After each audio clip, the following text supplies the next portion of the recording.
Chapter 184. I agree, Lu Chaoga said. Decisive and without any hesitation. Lu Shu was slightly stunned, then laughed and gave Lu Chaoga a thumbs up. It seems that my evaluation is correct. When it comes to scheming and intelligence, you are the best in Huaqing. Those red foxes, poisonous spiders, and scholar Zhuang Yuan, none of them can compare to you. I just have nowhere else to go, Lu Chaoga said. I see the facts in front of me clearly, and I accept them. See and accept, Lu Shu said. There are too many people who see it clearly and don't accept it, and even more people who don't see it clearly and don't accept it. So our deal is settled? Yes, Lu Chaoga said. I agreed to transfer my father's technology to you for a fee. Transfer for a fee? Lu Shu's eyes turned cold. Tell me, what are your conditions? You should know that my father used his technology to buy shares, so he could get 49% of the Longtu Group shares. If I transfer the technology to you, I will lose my shares and everything in the Longtu Group. I will be kicked out by the Longtu Group and Qiang Longtan and his son. I think the Lu family also hopes to plant a spy in Longtu, right? Lu Jing is dead, and you need a new person to slow down Longtu's progress. At least, it's a good thing to have someone to pass on information. Yes, I really need such a person. Lu Shu nodded. Anyone with foresight knows that energy is the core strategy and development direction of the future. The Lu family entered the energy field a long time ago. At that time, the Longtu Group hadn't been born yet. Even your parents and Qiang Longtan hadn't met yet. Unfortunately, some things can't be done by humans. It's all in the hands of God. Lu Shu said regretfully. Our energy company's many years of hard work can't even compare to your father's idea. The Longtu Corporation caught up to us and stole our limelight, as well as our orders. Of course, there's also the unpredictable future. However, we're not in a hurry at all. He had been waiting for an opportunity. Your father and Qiang Longtan didn't share the same ideals. So Qiang Longtan wanted to make your father a mere figurehead. So he secretly met with Lu Jing, wanting to poach Lu Jing to compete with your father. He even hoped that Lu Jing could improve the Rubik's Cube technology according to his own ideals. Ha ha ha, Qiang Longtan and your late father must not know that Lu Jing is a member of the Lu family. It's a pity that Lu Jing, that good-for-nothing, hasn't produced any results after joining Longtu Group for over 10 years. Otherwise, we wouldn't have wasted so much time and energy on him. Time is money, and no one can afford to waste it. Lu Chaoga stared coldly at the willow tree and said, Are you saying all this to reject my proposal? Not bad, said the willow tree. We gave Lu Jing a few decades, but what did he give us in return? He had nothing. Now we have completely lost our patience. I don't believe it. Lu Chaoga, I don't believe that these two crazy women who want to eat me alive and drink my blood will do their best to help me. I don't believe it at all.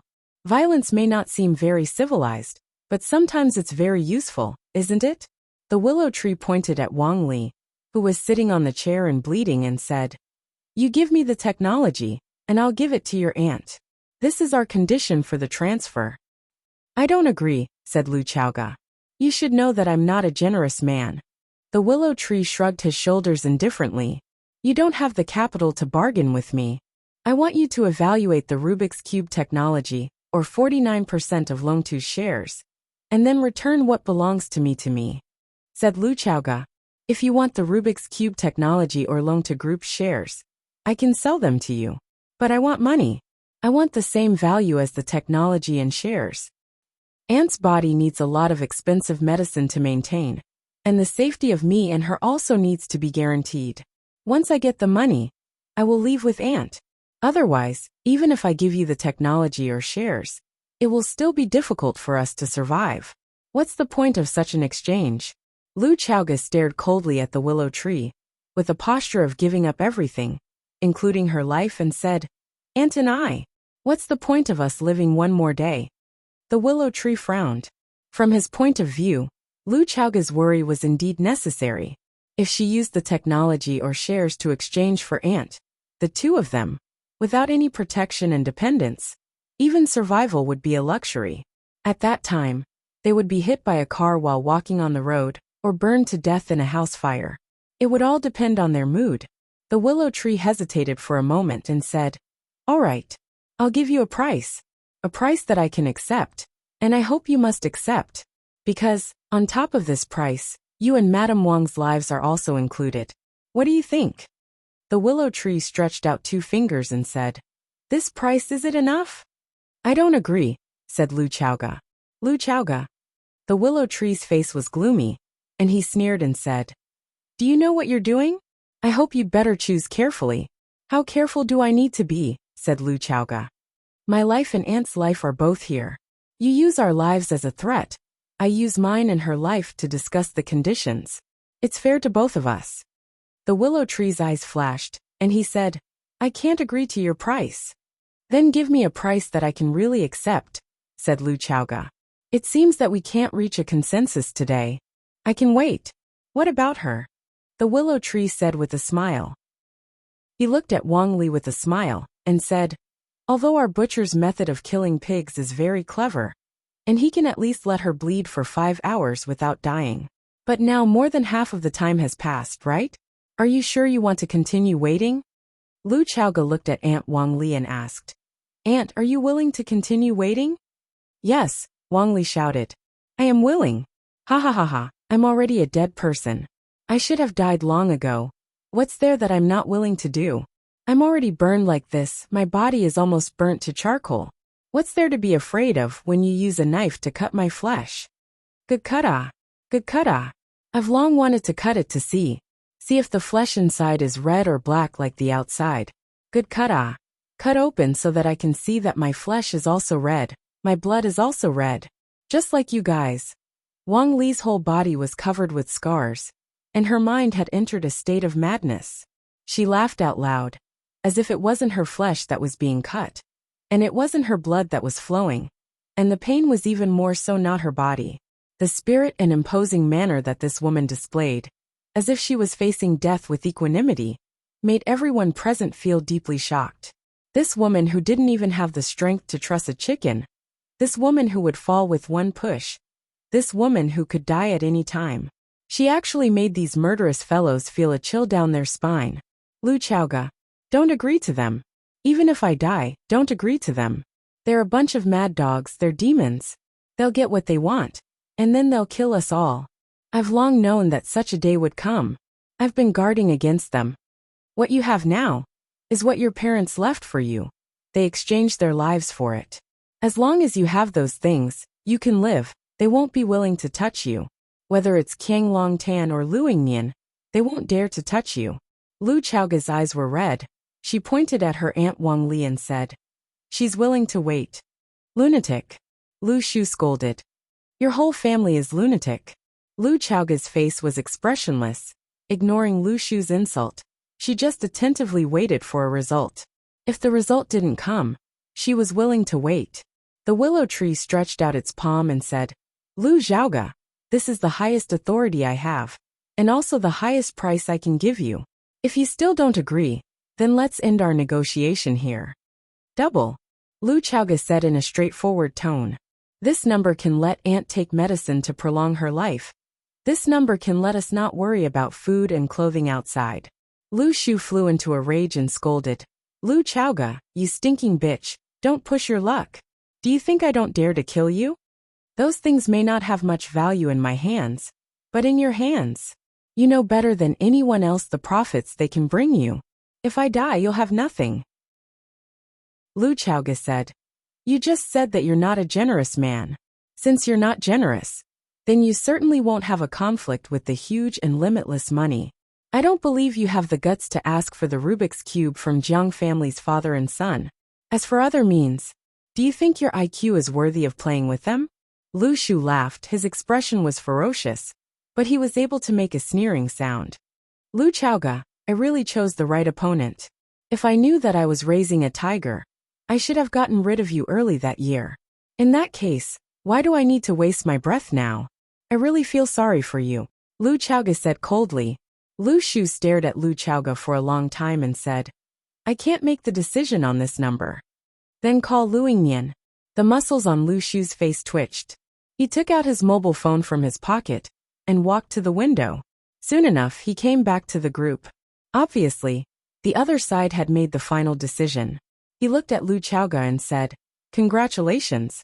Deal." Lu Shu clapped his hands, and a man wearing glasses sent a thick stack of documents. Lu Shu pointed to the documents and said to Lu Chaoga, "Sign on it, and the money will be transferred to your designated account." Lu Chaoga pointed to Fang Yan and said, "Transfer the money to his account." Fang Yan was shocked. He thought that although this woman deceived him, she was generous and loyal. A flaw cannot obscure a jade. Chapter 185. Everyone stared at Lu Chaoga dumbfounded. Even Wang Li, who was suffering from torture, was shocked. Of course, because of her skin condition, her shocked expression was not very obvious. "Lu Chaoga, are you crazy?" The willow tree looked at Lu Chaoga and said, "Do you know how much that is? That is 1 billion. What if he doesn't admit it? What if he doesn't give it to you? Do you know what you are doing? You are playing with fire." Wang Li also shouted in a hoarse voice, "Lu Chaoga, you actually believed a man. Stupid. Stupid. In this world, where is there a man worthy of trust? No, not even one. You can't do this. You will destroy everything. You will have nothing. Lu Chaoga, I won't allow you to do this." Lu Chaoga was unmoved, calmly looked at the willow tree, and said, "This is my money. I have the right to dispose of it. This does not violate our negotiation conditions, right?" "Yes." The willow tree nodded. "But you have betrayed him. Why would he help you?" The willow tree looked at Fang Yan with a smile and said, "I don't think he is a gentleman. Besides, even if he is a gentleman also loves money, right?" "I believe him," Lu Chaoga said. "In such a situation, do you think that we two weak women can leave this city with 1 billion yuan? I think with your style of doing things, I am afraid that the completion of our transaction will be the best time for you to take action, right?" "No, no." The willow tree shook his head. "Although I am not a generous man, I am a sentimental man. Towards women, especially the women I like, I still know how to be tender to the fairer sex. Even if you don't do it yourself, you will spread the news. At that time, all kinds of people, killers, gangsters, they will also come looking for me. How can I deal with them? What can I use to stop them? Instead of letting you or them take the money, it is better to give it to the people who have helped me." The willow tree laughed and said, "What if I don't do it and don't spread the news? Won't you suffer a great loss? If you don't do anything, then he will temporarily keep the money for me.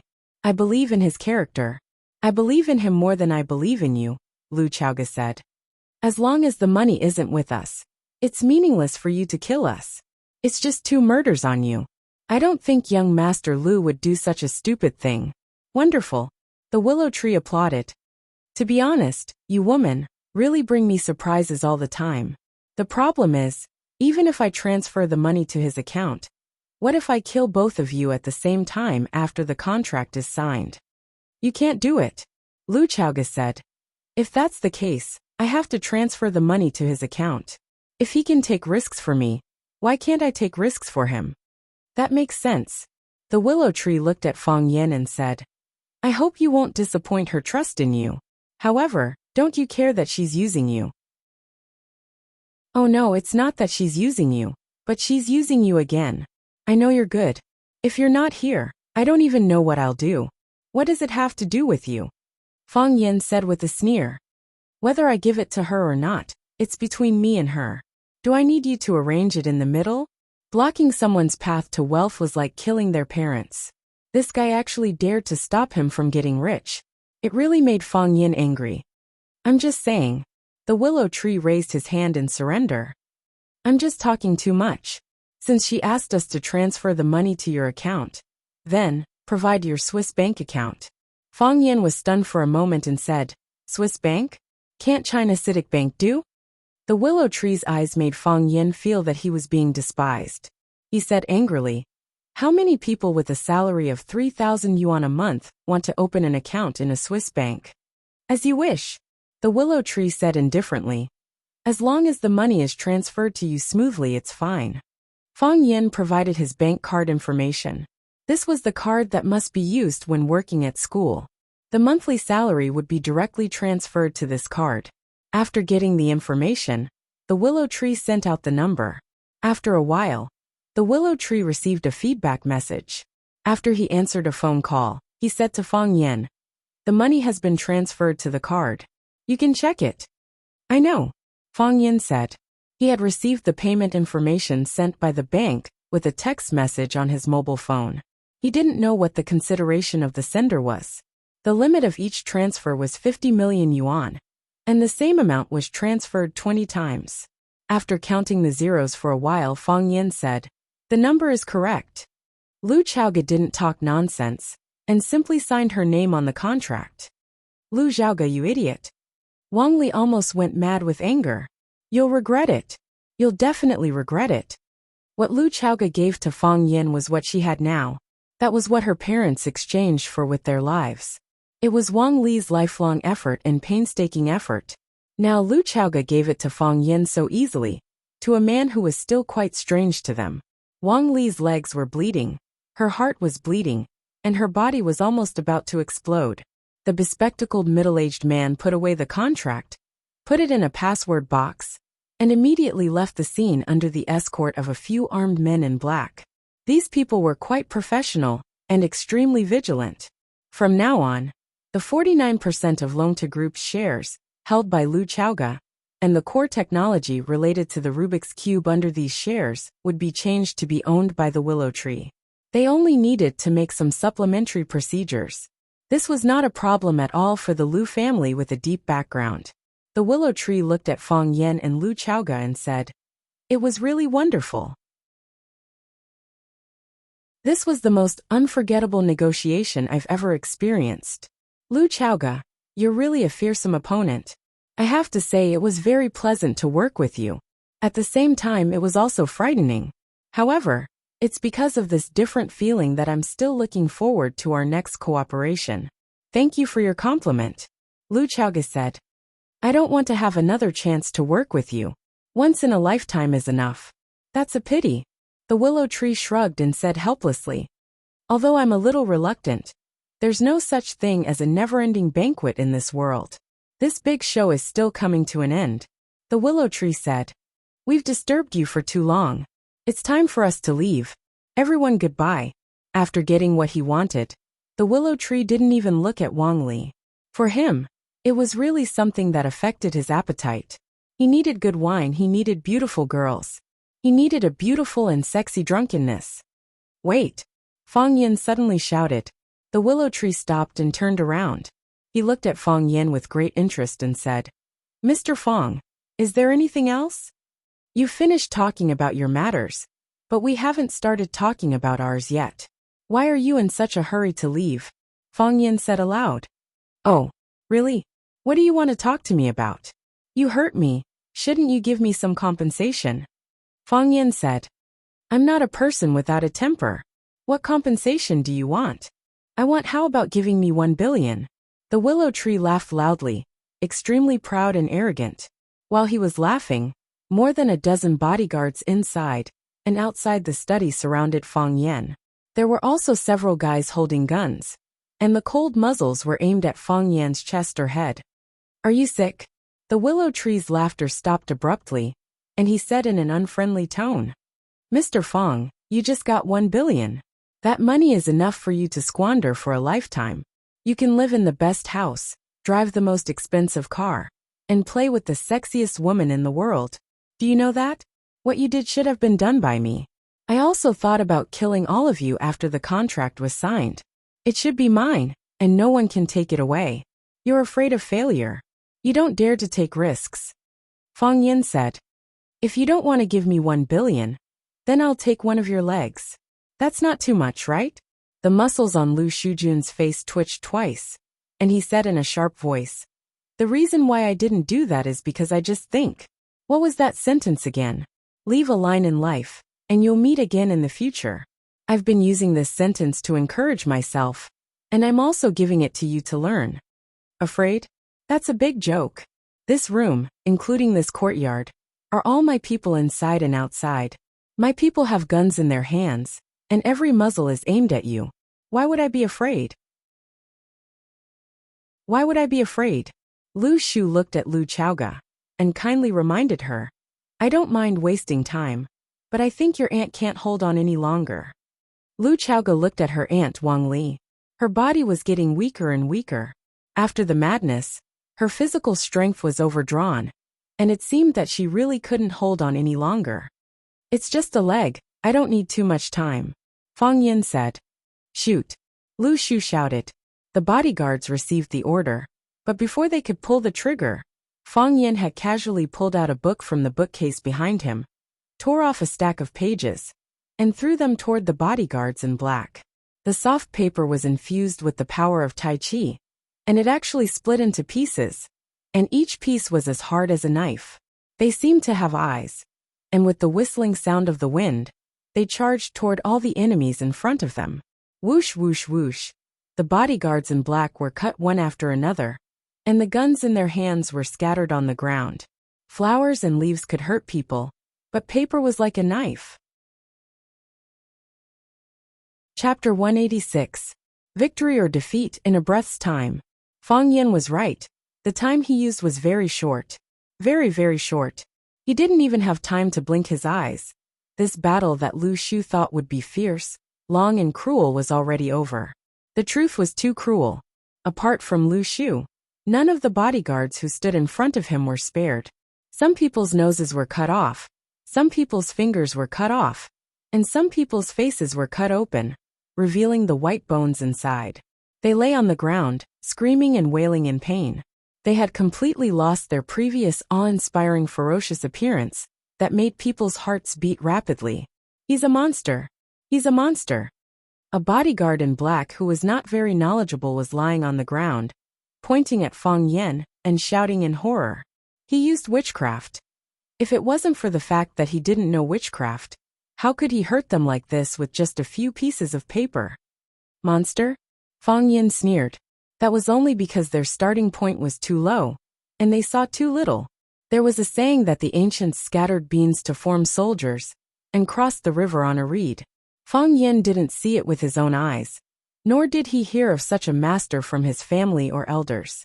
Just like the rest of the world, he thought it was a made-up myth. But flying flowers and leaves to hurt people, flying on roofs and walls, flying on water, these really do exist. Fang Yin saw with his own eyes.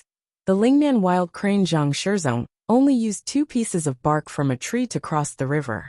The Shaolin Temple Scripture Hall's Elder Jiji's lion roar could break wood and split stone, injuring people's bones and organs. The Changbai Eagle King's iron claws could break through steel. From strength to qi, from qi to dan. This was a necessary path for those who pursued martial Dao. Zhang Chun was at the stage of using strength, while Fang Yin was at the stage of using qi. If he met a grandmaster who used dan, then, no matter where Fang Yin was, if he was followed by such a master, Fang Yin would only have one end: death. But in this big world, how many grandmasters could practice immortal Dan? Of course, this was a secret of the martial Dao world. Whether it was the bodyguards lying on the ground, or the rich young master Lu Shu, this was something they had never encountered before. To them, it was a strange, novel, and frightening world. Lu Shu's complexion was deathly pale, his eyes firmly staring at Fang Yin. How did he do it? Even now, the willow tree still found it hard to accept everything that had just happened. He didn't think that Fang Yin was a monster, but he knew the skills of his bodyguards very well. They were elites he had hired from various martial arts schools, or bodyguard companies with high salaries. The other 2 were old men who followed his father. They were extremely powerful, and it was not a problem for them to fight 3 to 5 people alone. The 2 experts he had asked for from his father's side were fighting 1 against 10, as if it were child's play. However, why were they so weak in front of Fang Yin? Why did they crumble at the slightest touch? Also, that paper. He had seen it with his own eyes. It was a book that Fang Yin had randomly pulled out from the bookshelf. Just a few pieces of paper torn from the book. How could it cut off a person's fingers? Since you asked, I don't mind giving you a demonstration, Fang Yin said. His left hand held half of the book, and the right hand tore out a page and lightly flicked it between his fingers. Whoosh! The white paper flew towards the willow tree, flew past his cheek, and then fiercely pierced into the wall behind the willow tree. A thin red line appeared on the willow tree's face, And then the red line began to thicken. As the blood around the red line gathered more and more, it began to flow downwards. Thus, the willow tree's face became bright red. The willow tree stretched out his hand to touch it, but another piece of paper flew over. Whoosh! 2 of the willow tree's fingers were cut off. The severed fingers fell to the ground, but they were still slightly trembling. "Don't move," Fang Yen said. "Don't move. What are you trying to do?" The 10 fingers were connected to the heart, and the willow tree was trembling in pain. "Negotiate," Fang Yen said. "Negotiate what? What do I have to negotiate with you? What's there to negotiate?" The willow tree was furious. The wound on his face grew larger, and the blood flowed faster and faster. The blood flowed down his face, nose, lips, and then into his mouth. He couldn't wipe it, and didn't dare to move. He could only let it flow freely, and his mouth was filled with blood. Fang Yen tore out another piece of paper, and lightly flicked it. Whoosh! The other side of the willow tree's face was cut. Just like before, a red line appeared where the white paper had cut, and then it spread into a small river, and finally flowed all over his face, mouth, and body. Both his cheeks were injured and both were bleeding. This was the willow tree's most embarrassing and unlucky moment. "Don't be angry," Fang Yen said. "Anger won't solve the problem." "Fang Yen, I'm warning you, don't whoosh." This time, the white paper cut between the willow tree's eyebrows. The paper knife made a small cut between his eyebrows. "I don't want to warn you," Fang Yen said. "I don't like people warning me." The willow tree felt wronged and sad. "Didn't you warn me just now? You said if I didn't give you 1 billion, you'd take away one of my legs. Why can you warn me? And I can't warn you." "I'm warning you, I'm warning you. If you don't hit me, I'll definitely warn you." "What do you want?" the willow tree asked. "I told you. 1 billion in compensation, or one of your legs." "Impossible.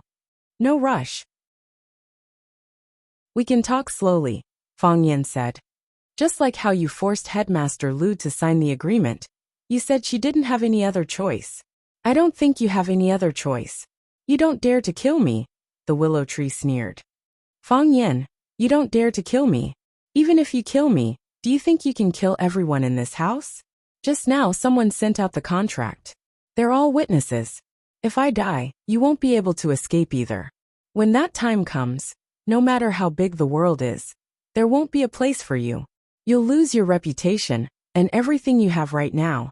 You'll have to hide everywhere under the name of a murderous demon. Fang Yen, don't take the risk." Whoosh! A paper knife slashed across the willow tree's face, then flew into the study's door. With a bang, the paper knife pierced through the wooden door and disappeared without a trace. "Honestly, you're really not a likable person," Fang Yen said. "You're always acting like you're above everyone else, like there's no one you can't defeat, and there's nothing you can't do. Of course I can't kill you openly. How can a good person casually kill others? I can't kill you, but I can destroy you. Don't you call yourself Huaqing's public lover? What kind of shameless person would give themselves such a nickname?" Although Fang Yen hadn't torn the paper, the willow tree already felt that he had been stabbed. This time, it was a stab to the heart. "Please, public lover is a nickname given to me by others. What does it have to do with me? How could I do such a thing? I don't like it," Fang Yen said. Seeing the smile and evil look on Fang Yen's face, the willow tree shouted warily. "Fang Yen, what do you want to do?" "Destroy you," Fang Yen said. Fang Yen began to tear the paper. 1, 2, 3, 4, 5, 6. The willow tree was scared out of his wits, and his legs trembled. This guy tore so many pieces of paper. How many knives did he prepare? He turned around and wanted to escape. But wouldn't it be too embarrassing to escape in front of his opponent? He thought again at this time, if he didn't run, he would lose face. Thus, the willow tree turned around and wanted to escape from this study, which was no different to a slaughterhouse. Fang Yen raised his hand. Swoosh, swoosh, swoosh. The stack of paper turned into flying knives, flying towards the willow tree's face and body. Thump! The willow tree couldn't dodge in time, and fell to the ground. His clothes were in tatters, cut by the paper knives, and his clothes were in tatters. What was even more shocking was his face. His face was covered in wounds. Countless wounds seeped out countless strands of blood. The blood strands crisscrossed and connected, like a strange red electric net. With such injuries, even if the Dr. King Chin Luo personally treated him, it would be difficult for him to recover. The elegant young master of Huachun yesterday had become the ugly Spider-Man of today. The willow tree lost his public lover title, and Fang Yan had moved up one place on the Huachun handsome man list. Fang Yan used his strength very cleverly, destroying his appearance, making it difficult for him to be treated, but not letting him bleed to death. Even now the willow tree was still conscious. He felt an unbearable itch on his face, as if there were countless ants crawling and biting his face, but he didn't dare to touch it. His eyes were blurry, and his eyelashes were stained with blood. Fang Yan walked over, squatted in front of the willow tree, and said, "Your heart is too dark. You should take it out to bask in the sunlight." As Fang Yan spoke, he grabbed the willow tree's collar. He used a bit of force, and dragged the willow tree's body up from the ground. He dragged the willow tree to the window of the study, and suddenly pulled open the thick and stale curtains. While large amounts of light poured in, illuminating the damp and moldy study, without any dark corners. The room was filled with a fragrant smell. It was the dead bodies of mite and mold. Wang Li painfully closed her eyes. She couldn't get used to this kind of light. She hadn't opened the curtains for decades. Never before. Fang Yan opened the window and lifted the willow tree's body out of the window. The willow tree's body hung in the air and could fall at any time. What are you doing?" The willow tree was really scared. He asked in shock. "You can't kill me, you said. You only want one of my legs." "I did say that." Fang Yan was a bit embarrassed, as if he had lied to someone before, and patiently explained, "I was worried that if I said it too seriously, you would resist too fiercely." Fang Yan's fingers loosened, and the willow tree's body fell, bathed in the sunlight, the wind by his ears. Chapter 187. All dead. The young man sitting on the sofa asked in a deep voice. Gloomy. Handsome. He held a glass of whiskey with ice in his hand, the amber liquid swaying in the transparent glass. A Poland versus Argentina football game was playing on the big screen. The TV was silent, like a pantomime chasing after intense skills. An old man in a suit stood behind the sofa and said softly, "All dead. Did you find the bodies?" "Found them." The old man said. "They were not treated badly. They all died well." The young man raised his head and drank the glass in one gulp. He turned the empty glass in one hand and said sarcastically, "They really cherish heroes. That Fang Yan's strength is indeed unfathomable. He is not someone ordinary people can deal with." The old man said, "They are too weak. Still too impatient." The young man said, "If we wait a little longer, maybe we won't be so passive." In this gamble, he had lost half of the dragon diagram. What a pity. It's just a beautiful empty shell. Losing is losing. Young master will always have a chance to turn things around. The old man gently advised. "That's right. But I still feel a little uncomfortable. This is what I have been advising young master. Draw the knife and see blood. If you can't see blood, then don't let people know that you are holding a knife in your hand." After this lesson, young master will think more comprehensively and thoughtfully in the future. It's not a bad thing. "How do I compare with him?" the young man asked. The old man was silent. "Just say it." "It's hard to say." "What's hard to say?" "Young master, I understand, but I can't see through it." Fang Yan, I thought I understood, and I thought I saw through it. In fact, I didn't understand and didn't see through it. The old man said. I saw him standing there, stabbed him with the knife, and found that it was only his shadow. What a difficult guy. The man smiled bitterly. Say, isn't this the so-called fate? When the time is right, why did he appear? This is fate. The man said. A car horn sounded outside. The old man glanced at the man and said, Young master, the master is here. Secretary Lee called me just now. What is he doing here? The man frowned. He downed the whiskey in his glass in one gulp and said, Go out and get it. The car stopped in the courtyard, and Jiang Zhulu quickly walked over to open the door. He said with a smile, Dad, why are you here? Can't we talk about it when we get back? With your mother nagging at home, It's not easy for us father and son to have a conversation. Qiang Longtan said aloud. Let's go. Come and play with me. Bend over. Swing. Pa. The white ball flew straight to the green. Good ball. Jiang Julu praised loudly. Dad, you're still young. You almost hit the hole in one shot. A hole-in-one depends on skill, and even more on luck. It doesn't count, Qiang Longtan said as he walked toward the landing spot with the club in his hand. He stood on the green and gently pushed the small ball into the hole with the putter. He said, I'd rather make one more putt to ensure that the ball goes into the hole smoothly. A ball in the hole is a good ball. Otherwise, no matter how beautiful your swing is, you won't score. Jiang Julu knew that there was a deeper meaning in his father's words, so he nodded and said, Dad, I understand. You don't understand. Qiang Longtan shook his head and said without giving his son any face. Jiang Julu smiled bitterly and said, It seems that I've done something to make you unhappy again. You can't wait for me to go home and come here to teach me a lesson. Do you know who has been hiding behind the scenes and going against our Jiang family? Qiang Longtan handed the club in his hand to Secretary Li behind him, took the towel to wipe his hands and asked aloud, Dad, if I don't even know this, you must be quite disappointed in me, right? Jiang Julu said with a smile. The Lu family established the earliest energy company in Huaqing, and our Longta group came later to take over. It's natural for them to play some tricks behind the scenes. We've also given them a lot of tricks, haven't we? We all know each other very well. Then do you know that they have far more information than we think? Qiang Longtan said. What do they have? Jiang Julu asked. Looming to. Qiang Longtan said these 3 words in a cold voice. What? Jiang Julu was shocked. Looks like we father and son should have a good chat. Now that the situation has changed, the Jiang family's winter has come. That incident happened overseas without anyone knowing. How could he know the truth of this matter? Jiang Julu said.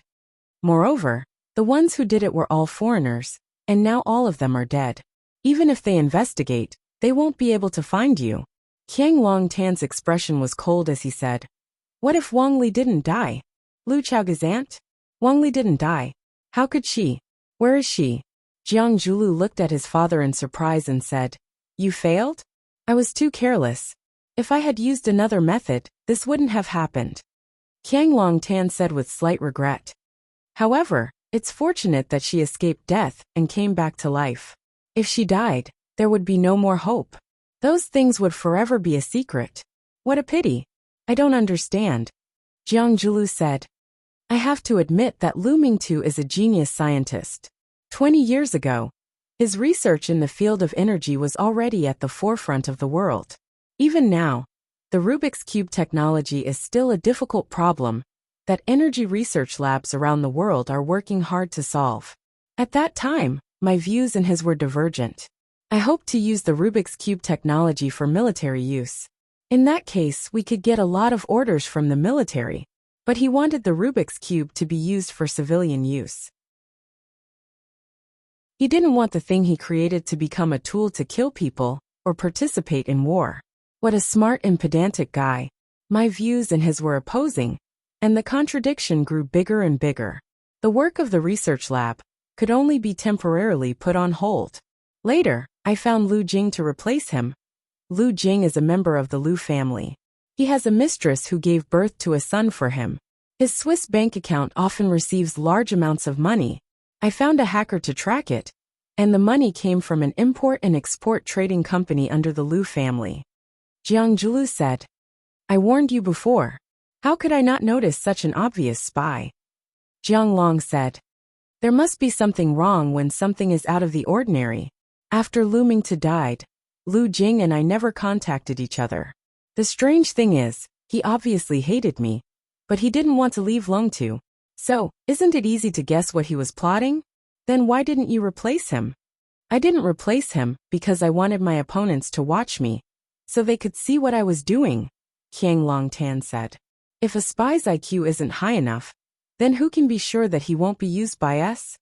He's dead. His death has nothing to do with me.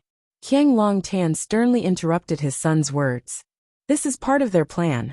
Lu Chaoga had just been killed in a car accident, Everyone was pointing their fingers at me.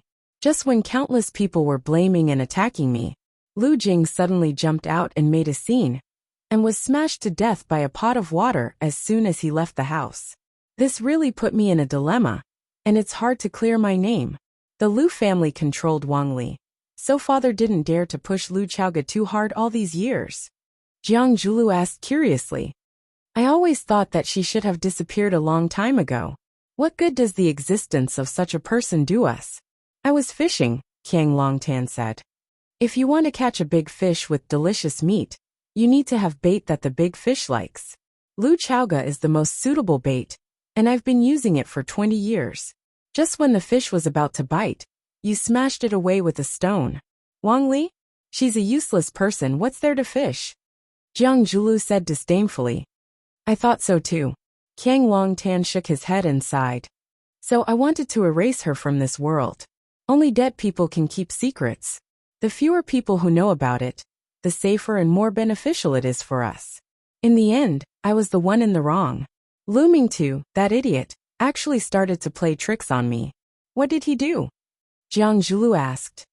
After Lu Mingtu's death, I found a notebook in the crevice of his desk. It turns out that he had already solved the final problem of the Rubik's Cube technology, allowing it to be widely used in the civilian sector. Jiang Zhulu was shocked. What about the Rubik's Cube? The real Rubik's Cube is in Wang Li's hands. That's my suspicion, Qiang Longtan said. Wang Li was the closest person to Lu Mingtu and his wife. He often wrote about this in his diary. Moreover, Wang Li herself is also involved in energy research. When Lu Mingtu was the head of the research room, Wang Li was still Lu Mingtu's assistant. Lu Mingtu is likely to have handed over the mature Rubik's Cube technology to Wang Li. The Lu family doesn't know? Jiang Zhulu asked a crucial question. How could they know? Qiang Longtan sneered. If they knew, would Wang Li still be alive? Would Lu Chaoga still be alive? Jiang Zhulu didn't say another word. It was too complicated. It was 100 times more complicated than he had imagined. He knew that his father was wise and decisive, but sometimes he was too sentimental. He had thought that his father had kept Lu Chaoga alive because he couldn't bear to hurt her, and that he wanted to turn her into a true member of the Jiang family. Jiang Zhulu was willing to cooperate, hoping that he could win the girl's heart. As it turned out, she was his father's bait. His father wanted Wang Li to take the bait and contact Lu Chaoga first. To his surprise, Wang Li was able to restrain herself and didn't care about Lu Chaoga at all. And to prevent the Lu family from getting the Rubik's Cube technology, his father had to keep it a secret. However, all of this had been destroyed by him. I can already tell that Wang Li and Chaoga are contacting each other. I can see it in the way Lu Chaoga looks at me. I want to give them some time, and give me some time as well. I've been waiting for more than 20 years. Why wait a day or two? Some talented actors, or actors who think they are always impatient and eager to prove themselves. Qiang Longtan looked at Jiang Zhulu with pity in his eyes. You've done it the other night. Chapter 188. It was a beautiful day, with clear waters and beautiful mountains. In this picturesque holy land, two men stood on the soft lawn and chatted. What he was talking about was not a trivial family affair, but a sinister and bloody plot. The dagger was revealed when the plot was revealed. Qiang Longtan looked at Jiang Zhulu with a gentle gaze. There wasn't much anger or blame in his eyes, but more of an education and warning to his son. He said, You shouldn't have been in such a hurry to make a move on Lu Chaoga. Lu Chaoga's car accident had been planned by Jiang Zhulu. He had just had a heart-to-heart chat with Lu Chaoga, and in the blink of an eye, he had suffered a fatal attack. Who could have imagined that he, Jiang Zhulu, was the one behind it? Moreover, Jiang Zhulu had been the #1 pursuer and guardian of Lu Chaoga for many years. Who in Huaqing didn't know about his deep feelings for her? Everyone in the world could be a suspect, but he would also be the safest one. Jiang Zhulu thought that his perfect psychological battle was full of flaws in his father's eyes. I didn't know you were fishing, Jiang Zhulu said. He blamed himself, regretted, and also angry at his father. Why didn't you discuss such an important matter with me? Discuss what? Qiang Longtan asked. Do you think I need to discuss it with you? Jiang Zhulu was speechless. His father still treated him as an insensible child. Or rather, he still felt that he was too immature to fight alongside him for the future of the Jiang family. I had to do it, Jiang Zhulu said. I felt that Lu Chaoga's attitude towards us was getting colder and colder. She was getting further and further away from us. She and that Fang Yan were getting closer and closer. I felt that we were about to lose control of her. Didn't you notice? She's starting to become aggressive. I know all about it. I don't blame you for this. Qiang Longtan said. Most things in the world are like this. Setting a trap, solving a trap, solving a trap, setting a trap. It was just that his identity was constantly changing. Last time, it was you who set up a trap to kill Lu Chaoga. In the end, Lu Chaoga was lucky enough to be saved by her benefactor Fang Yan. The Lu family followed closely behind and made their move. They let their pawn in Long to group, Lu Jing, jump out and attack me. Then, they immediately got rid of this pawn and pushed all the blame onto me. They're pressing on, wanting to ruin my reputation and kill me. That's why I turned the tables. Counterattack. Jiang Zhulu looked at Qiang Longtan with a puzzled expression and asked, What did you do this time? Give Lu Chaoga the share she deserves, Qiang Longtan said with a smile. You set this up? Jiang Zhulu was shocked. Wasn't this the last resort that the Jiang father and son had to make in order to prove their innocence after being repeatedly pressured? That was how the outside observers interpreted it. Even Jiang Zhulu himself thought so. It was also for this reason that Jiang Zhulu felt guilty towards his father. He felt that it was because he didn't get things done that Lu Chaoga cut a piece of Long to group. If the old monster's attack was successful that night, Lu Chaoga would have died on the spot. How could there be so many troubles after that? Do you remember what your grandfather said about me? Qiang Longtan asked aloud. To be honest, even though it was his father standing in front of him, Jiang Zhulu still felt that this question was quite embarrassing. He didn't know how to answer it at all. Usually, everyone avoided talking about it. Why did his father bring up this old matter today? A yellow ox and a dog. Qiang Longtan answered this embarrassing answer himself.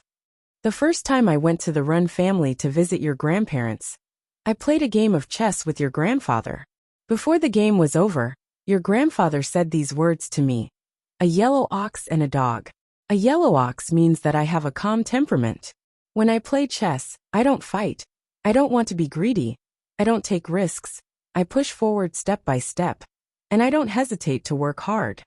Qiang Longtan said with a smile. He wasn't angry, because this was not a compliment. A dog means that I am quiet, but I am always looking for opportunities. Once I find a flaw in my opponent, I will immediately pounce on it. I accept this evaluation. Jiang Zhulu tried to squeeze out a natural smile and said, I also don't think my grandfather is derogatory. Otherwise, why would he agree to marry my mother to you? Qiang Longtan shook his head and asked, What do you know about dogs? Dogs. It's their nature to attack. If you are targeted by more than 2 dogs at the same time, they will follow you and bark at you, looking for opportunities to pounce on you at any time. But if you throw a bone at them, at this time, they will change their target to fight for that bone. They will be enemies and bite each other. The shares you gave to Lu Chaoga is that bone. Yes. Qiang Longtan nodded. Lu Chaoga owns 49% of the shares of Long to Group. She got what she deserved. Isn't this the reason why they worked so hard and calculated? I will give them whatever they want. And then, will the Lu family let go of such a big piece of meat? Will they restrain themselves from attacking Lu Chaoga and Wang Li? 2 peaches kill 3 soldiers. This is the principle. Nothing in the world is difficult for those who put their minds to it. Think about it, and there is nothing that can't be solved. Jiang Zhulu was deeply shocked. He had always thought that he was a genius, one of the few smart people in the world. He was praised by everyone as one of the 4 prodigies of Huaqing. He was young, strong, and compared to his father, he was more ruthless. Father is old. This was not the first time he had thought this. Now he finally understood how deep and powerful his father was. The difference between him and his father was like the difference between heaven and earth. My prediction was right. The Lu family couldn't help but make a move on Lu Chaoga.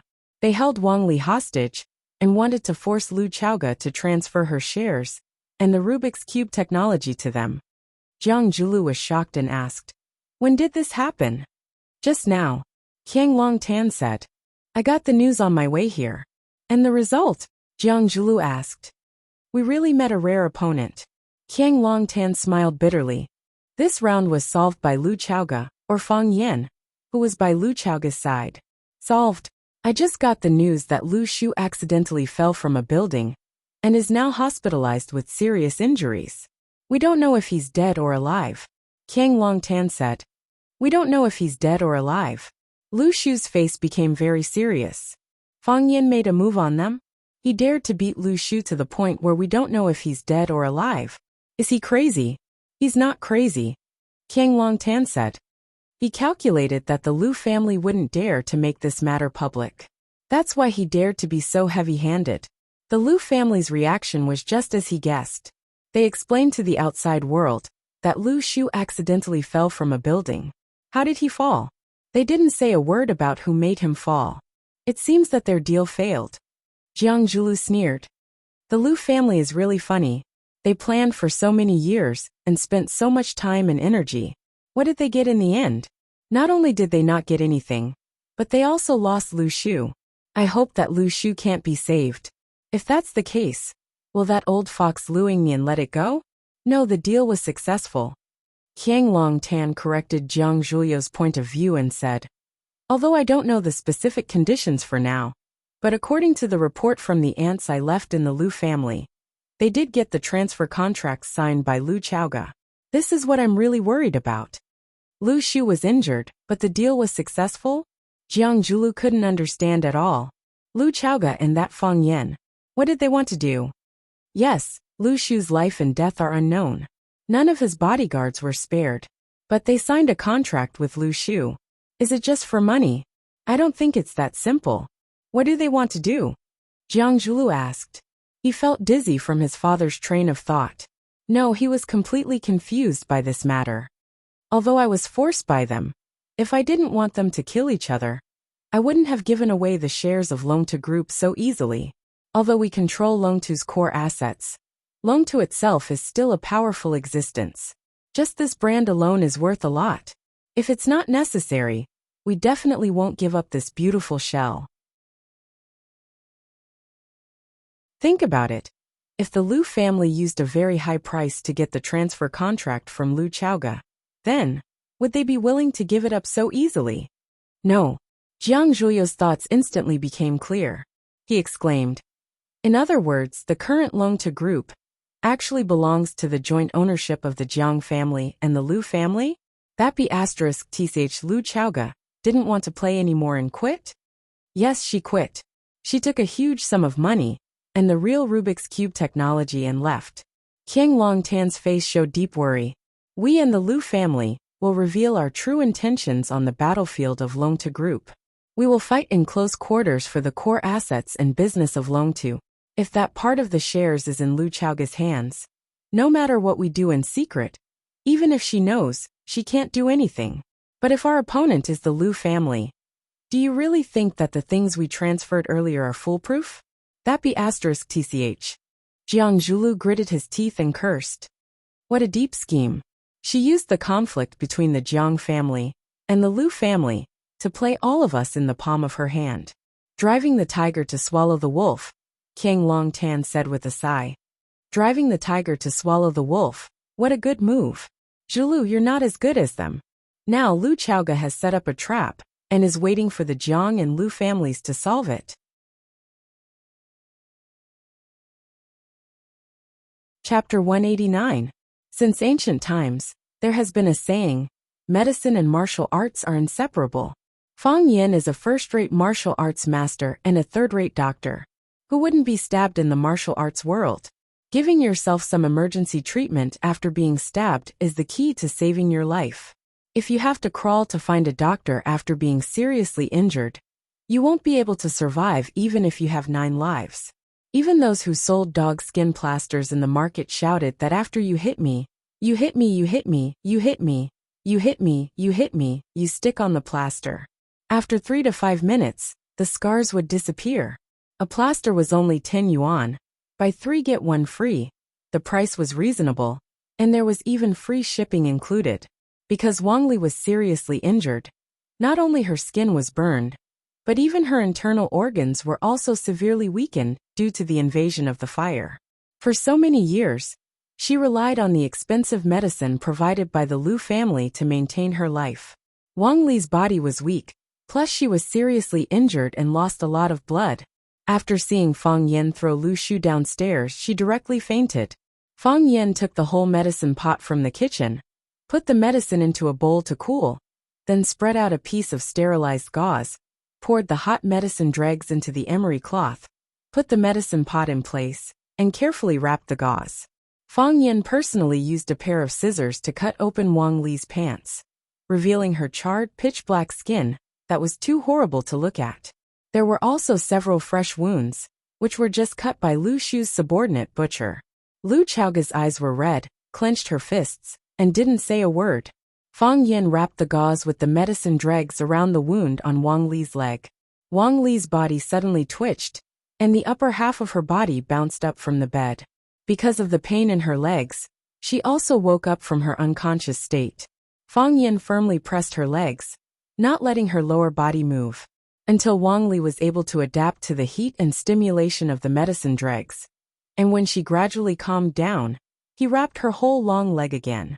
After tying up one leg, Fang Yan proceeded to tie up her other leg. During this process, Wang Li has been watching Fang Yan's every move with her eyes wide open. He did not speak, nor did he resist. Fang Yan finished the exercise on his legs, and turned around to pick up the bowl of warm medicinal soup. He held Wang Li's back with one hand, and placed the soup in her hand. He smiled and said, "Drink it." Wang Li took the bowl of medicine, and drank the black liquid in one gulp. Fang Yan took the bowl and said with a smile, "Your body is very weak. You need to drink Chinese medicine for at least half a month to recuperate. As for the dregs on your leg, just change them once every 3 days. You don't have to change them too often. Don't worry, they'll get better." Wang Li still did not speak. She only stared unblinkingly at Fang Yan with her murky red eyes. "I understand," Wang Li suddenly said. "What do you understand?" Fang Yan asked with a smile. "Acting," Wang Li said. "You two are acting." "We're not acting." Fang Yan shook his head. Wang Li did not believe Fang Yan's words. She turned around to ask Lu Chaoga. "We're not acting," Lu Chaoga said. "Before he came, I didn't tell him that you were still alive." Wang Li's eyes flashed. "You didn't know about my existence before?" "I didn't know." "You didn't know about my cooperation with the Lu family?" "I didn't know at all," Fang Yan answered with absolute certainty. Wang Li wanted to say something but stopped. She did not ask this question in the end. "You want to ask if I'm angry, right?" Fang Yan took the initiative to ask the question in Wang Li's heart. "Yes," Wang Li said. "I know you. I know you're close to Lu Chaoga. I also know you've helped her a lot. She hid my existence from you, and hid my cooperation with the Lu family. I think you must be very angry, right?" "Of course I'm angry," Fang Yan said very frankly. "To tell you the truth, the moment I entered the study and saw you and Lu Shu, I felt like my heart was stabbed by a knife. I felt that I was betrayed by Lu Chaoga. I helped her with all my heart, helped her find the enemy who killed her father, helped her get back her property, helped her protect her. But she still hid such important information from me. What did she think I was? A handsome bodyguard? A cold-blooded thug who automatically appears when there's danger? Later I thought that everyone has their own secrets that they don't want to tell others. She didn't tell me about your existence, which means she hasn't regarded me as her closest friend. She doesn't trust me as much as I trust her. Or maybe she has her own difficulties. We always hope that the interaction between people is equal. I give my sincerity, and you return my sincerity. I give my feelings, and you return my feelings. I give everything, and you do everything for me. This is unreal in life, and it's very difficult to do. You love her, and she loves you. This is a match made in heaven. Most of the time, you love her, and she loves him, but he doesn't love her. I feel hurt and cheated because I put her in a very important position. She doesn't trust me, and she hides things from me, which only proves that I'm not that important to her. This is a test. She didn't wholeheartedly, and I performed perfectly unilaterally. Fang Yan said with a smile. What she did to me, I will do to her. So from now on, we are just ordinary friends. If we redefine our relationship in this way, my heart will feel much better, and those secrets and betrayals will have no meaning, because no one will expose all their secrets to an ordinary friend. Not to mention this kind of privacy that concerns the lives of oneself and those close to you. Fang Yan looked at Lu Chaoge and said, I understand everything you did, but from my personal standpoint, I can't accept it. Lu Chaoge's lips moved slightly, but she only let out a soft sigh. She didn't explain. They were both smart people, and they always had a tacit understanding. She didn't even say hello. After he came, he took a look, and then played the show with her. She understood what he was thinking, and he also understood what kind of person he was. Seeing Lu Chaoge's sad and guilty expression, Wang Li, who knew her very well, said softly, Before Lu Chaoge didn't know that I was alive, because I didn't dare to contact her. I knew that she was closely monitored. If I rashly contacted her, both of us would be in danger. It's not easy for everyone to live. It's not easy for me. And it's even more difficult for Lu Chaoge, who lives in the Jiang family. Have you ever thought that Lu Chaoge didn't tell you about my existence and didn't confess to you the secret of my cooperation with the Lu family was actually just because she didn't want you to have a bad impression of her? Fang Yan looked at Lu Chaoge in surprise, but Lu Chaoge slightly turned her face and refused to look at Fang Yan's eyes. Lu Chaoge didn't approve of my cooperation with the Lu family. After she knew the truth, she kept persuading me. I think you know her about this, Wang Li said. To be honest, you two cooperated so well that even I was deceived at that time. I even blamed Lu Chaoge for transferring such a huge sum of money to your account. Because I never thought that you were a trustworthy person. We two poor women depended on each other for survival. If we were not careful, we would be swallowed by those schemers. They're capable of anything. The accident of Lu Chaoge's parents and my face are the best examples.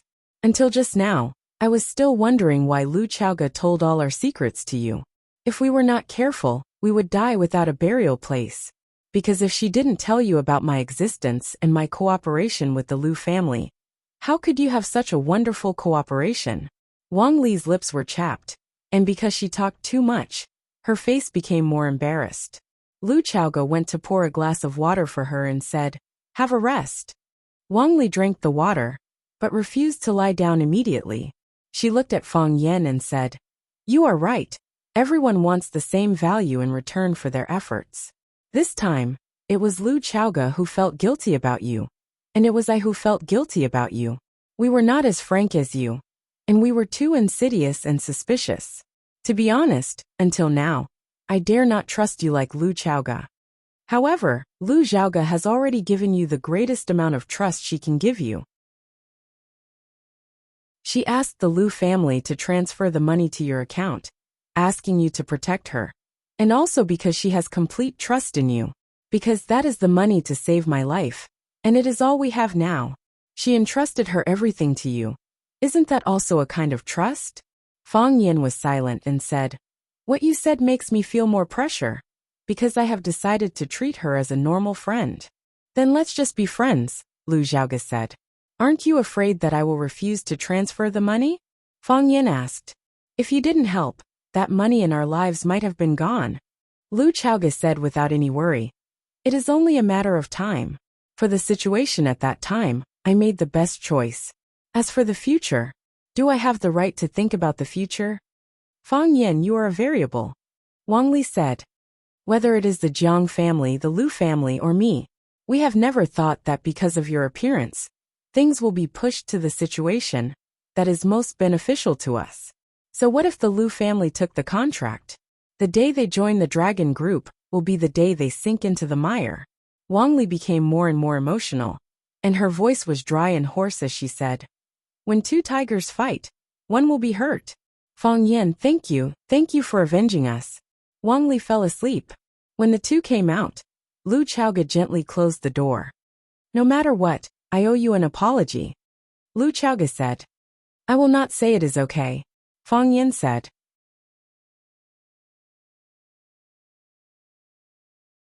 Chapter 190. What? Fang Yan jumped up from his chair in surprise. This news was too shocking. It was so shocking that even a calm man like him could not remain calm. I just found out about this secret from my aunt, Lu Chaoga said calmly. She was always so cold and emotionless, as if she didn't care much about anything. This was the personality that was formed by his life as a spy in the Jiang family, and it would not change in a short period of time. He might never be able to change it. I was also surprised to hear about this. I tried my best to find out the truth of that incident. Everyone I met told me that the Rubik's Cube research had reached a bottleneck and was temporarily put on hold. I didn't expect it to be solved. My dad passed all the information and technology to my aunt. She has always kept this secret. If the Jiang and Lu families knew about this, what would they think? Fang Yan asked maliciously. That's their business, Lu Chaoga said. I think they must be very unhappy. What are you going to do? You should know that if there is really no problem with the technology, it will bring about a revolution in this world. The benefits are too big. I know, Lu Chaoga said. This is the reason why I gave up on loan to group. I want to build it with my own hands and use the 1 billion as the startup capital. You want to start your own energy company? Fang Yan asked in surprise. It's us. Us. Fang Yan looked at Lu Chaoga in confusion, then suddenly understood and said, You want me to join you? You don't have to join me, but I want to give you what you deserve. Because of guilt. To repay a favor. Fang Yan was silent. I am not a person who takes advantage of the situation. It is not easy for you two women to live now, but you will accept it. Is that right? Lu Xiaoga said. Because you won't miss any opportunity to change the world. In this world, there is only 1.5 people I can trust. Lu Chaoga said. One is auntie, the other half is you. I'm sorry, we haven't known each other for long. I know you've helped me a lot, and I know you've saved my life. And not just once. This is because I'm too sensitive and paranoid. It has nothing to do with your character. That's because there's a problem with your character. I don't deny it. Lu Chaoga nodded. I'll try to change, but I might not be able to. I'll try my best. You just acquired Rosefinch Secondary, and now you're going to start an energy company. Can you handle it? Everything is difficult at the beginning. The energy company has just been established, so it will take a lot of time. So, I will give up my position with Rosefinch. I don't think I'm qualified enough to take over your position. If there are some jobs that I can't do well, I hope you won't mind. Fang Yan said sincerely. Lu Chaoga looked at Fang Yan deeply and said, I will appoint you as the leader of the language team for the first years, and nominate you as the school's director. I'm not going to be the principal. The principal is Zhang Xiaofeng. He's quite capable, but he's too tactful. I'll have a good talk with him when I leave. He will fully support your new teaching practice. Fang Yan nodded and said, It seems that you've considered everything. There's nothing I'm not satisfied with. I'll just be the language teacher of class 9. You know better than anyone that my personality is not suitable to be an official. This is not what I'm after. No problem. Lu Chaoga accepted Fang Yan's proposal. The two of us are still too weak in the company. We need to bring in a partner with a strong background. At least, we don't have to worry about the company being crushed by the Jiang and Lu families when it's still young and weak. You have to know that in this world, it's not just talent and technology that can lead to success. Lu Chaoga nodded and said, I have a candidate to recommend. In the vice principal's office, Lu Chaoga and Qin Yitian sat opposite each other. After Qin Yitian finished reading the information in his hand, he casually threw it on the coffee table and asked, Where's Fang Yan? He's going to class. Lu Chaoga said, I think it's better for the two of us to talk alone. Why me? Qin Yitian asked. I think you're the most suitable candidate. Qin Yitian smiled and said, Principal Lu trusts me very much. So what's your opinion? Lu Chaoga asked. I have to say that the Rubik's Cube technology has a very promising market. If this technology is really as amazing as what's written in the information, you can make money with your eyes closed. If our family gets this kind of Rubik's Cube, it's absolutely impossible to cooperate with others. Of course, you choose to cooperate with us. Certainly not because you want us to share the cost or let us make money together. Are you worried that someone will take advantage of it? Or someone has already done so? You just need a guarantee? You're very smart. Lu Chaoga didn't deny it. This is very fair. I have no reason to refuse. Qinitian said. She stood up and walked to Lu Chaoga's desk. She took a pencil from the pen holder and then wrote a row of beautiful numbers on the white paper on the desk. Call this number. Someone wants to see you.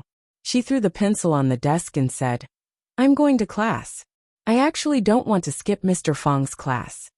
After that, she opened the office door and walked out. Lu Chaoga looked at her elegant and agile figure, and her eyes showed a little envy. Beautiful, smart, and with a powerful background, such a girl, how blessed by God. Duh, duh, duh. With every step the man took, the wooden clogs would knock on the smooth marble floor of the airport, making a clear and pleasant sound. He wore a long leather shawl, a white Taoist robe, and wooden clogs. This unique style of dress let people know at a glance that he came from Japan. Cold, thin, like a flaming bird in the desert, bathing in the scorching sun, a sand-eating eagle. It was obvious that it was extraordinary. It was easy to overlook his looks, because his temperament was too outstanding. Behind the man, there were two beautiful children. The girl was gentle and lively, with a very amiable smile on her face. The boy and the girl were diametrically opposite, with a serious expression, as if they had a grudge against everyone. Behind them, there were several strange people following. Those who didn't know better would think that they were some art performance group from Japan. Everyone they met would point at them, and some people wanted to take out their mobile phones to take pictures. However, when they adjusted the angle of their mobile phones, they found that the clicking sound was very far away from them. This made them puzzled. They didn't notice that they were walking very fast. Why couldn't they catch up? However, no one wanted to turn around and chase after them, because they always felt that there was something blocking their footsteps and their determination. They're here again. Chiba Kaori stood outside the airport gate and said with a smile, I didn't expect it to be so fast. Chiba Hamu snorted, very dissatisfied with Chiba Kaori's behavior.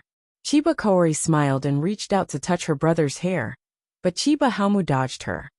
I know you didn't want to come, but since father made this decision, then, he must be doing it for your own good. Don't you think so? After a pause, the girl said happily, Besides, I like Huaxia very much. This is a very mysterious country. Before coming here, I never thought that I would meet so many outstanding people. Qinitian, how could there be such an outstanding girl? As a girl myself, I was also impressed by her aura. This is a hypocritical country. Every single one of them was very hypocritical. They are full of hostility toward us. Chiba Hamu finally couldn't help but lose his temper. I really don't understand. Why did we come back? Is it just to witness my humiliation again? Thud. The sound of wooden clogs suddenly stopped. The sun was shining brightly in the sky. He raised his head and let the sunlight shine on his face. He squinted his eyes and gave off a lazy and comfortable feeling. What was even stranger was that his pale face seemed to be strangely transparent. Even the tiny blood vessels could be seen clearly. No matter where you go, you must love the land beneath your feet, the man said softly. But his words were heard by everyone behind him.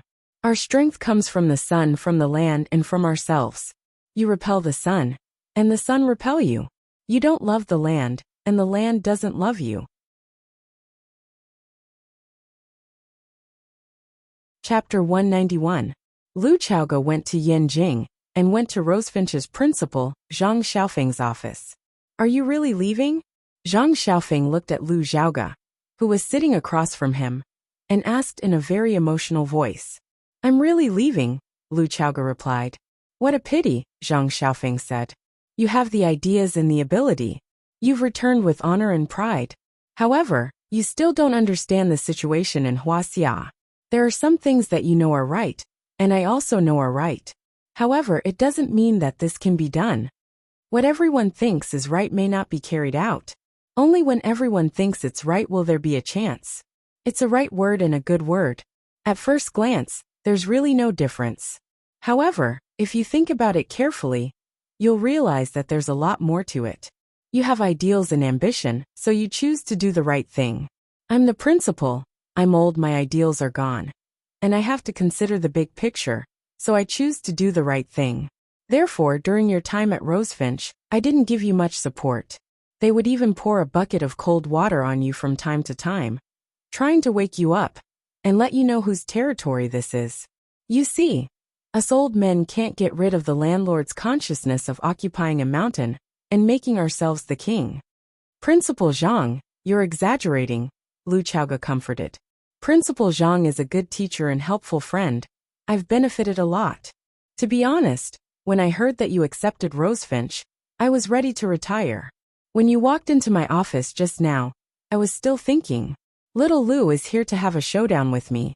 I've already prepared to leave, but I didn't expect that the one leaving is you. Where are you going? Zhang Xiaofeng smiled helplessly. I like students and I like education. Lu Chaoga said. I want to change too many things, and my ability is limited, so I hope that my students can stand on the same side as me in the future. However, I have more important things to do now, so I'll have to trouble Principal Zhang in the future. Zhang Xiaofeng waved his hand and said, What trouble? It's my job. I just want to know what Principal Lu thinks of Rosefinch. What path do you want Rosefinch to take in the future? Teacher Fang Yin will talk to Principal Zhang about this, Lu Chaoga said. Mr. Fang Yin is still the homeroom teacher of Class 9. He also represents me as the school's director. Oh. Zhang Xiaofeng nodded. He thought to himself, the rumors are true. These two people really have something going on. Fang Yin was really good at management. He had only been in Rosefinch for less than half a year, but he had already become the true controller behind Rosefinch. However, what was the attitude of the Qin clan's young lady? At such a young age, he was already giving off such great pressure. He was not someone who was easy to deal with. Although Mr. Fang Yin is young, and his personality is a bit flamboyant, his understanding of education and love for students are the model teachers. I think if he has Principal Zhang's support and protection, he will definitely be able to achieve extraordinary results. Because of Fang Yin and Fang Yan, our Rosefinch will never lose its reputation as a famous school, Lu Chaoga said. I understand, Zhang Xiaofeng agreed straightforwardly, since he was paid to do things for others. Since Lu Chaoga, the big boss, wanted him to cooperate with her little lover, Fang Yin, to promote the teaching reform, then he would follow suit. Anyway, the person who was really doing the work was Fang Yin himself. Moreover, Zhang Xiaofeng had a certain understanding of Fang Yin. Although the bet between him and Mr. Zhang Yu was a bit childish, he had used actual results to prove to the whole of Rosefinch that he, Fang Yin, was fully deserving of being a famous teacher in Rosefinch. Mr. Fang Yin is a very young and outstanding teacher. I am happy to protect such a young person. I believe that our cooperation will be very pleasant, Zhang Xiaofeng said. Thank you, Principal Zhang, Lu Chaoga said. Haha, what's so hard about it? The ones who are really working hard are Fang Yin, and the other young teachers, who are really working on the front lines. Lu Chaoga stood up and said goodbye. Before she left, she couldn't help but remind him. If Mr. Fang Yin really does something that Principal Zhang can't accept, you can call me, because I know he's not easy to convince. Definitely. Zhang Xiaofeng stood up to send her off. He thought that Lu Chaoga really cared for her little boyfriend from the bottom of her heart. This was true love. The wind is bleak and the water is cold. Once a hero leaves, he will not return. Jing Ke knew that he would die, so why did he still go to assassinate the king of Qin? Fang Yin stood on the podium and asked with a smile. Because Jing Ke is a hero. He doesn't want Qin to invade Yen. Because he wants to repay Prince Dan's kindness. In ancient times, people cared about friendship the most. Crown Prince Dan spent 1,000 gold to buy a horse's bones. He told the world that he treats Jing Ke as a scholar of the nation. If Jing Ke didn't go, he would be laughed at by the world. Everyone forced him to go, so he had no choice but to go. The students all had their own ideas, and were very enthusiastic in answering the questions. Lively, arguing, thinking. This was the characteristic of Fang Yan's class. As long as he was there would be no awkward silence. As long as it was his language class, all the students would put in 120% of their effort to understand the local customs and the story behind the events in the text. Fang Yan rarely interrupted their train of thought. He liked to see them understand the deeper meaning of the text in the process of arguing. In fact, being an outstanding teacher was really not a particularly difficult thing. Before Fang Yan could comment on the student's point of view, Dean Li Mingqiang was already standing at the door of Fang Yan's classroom.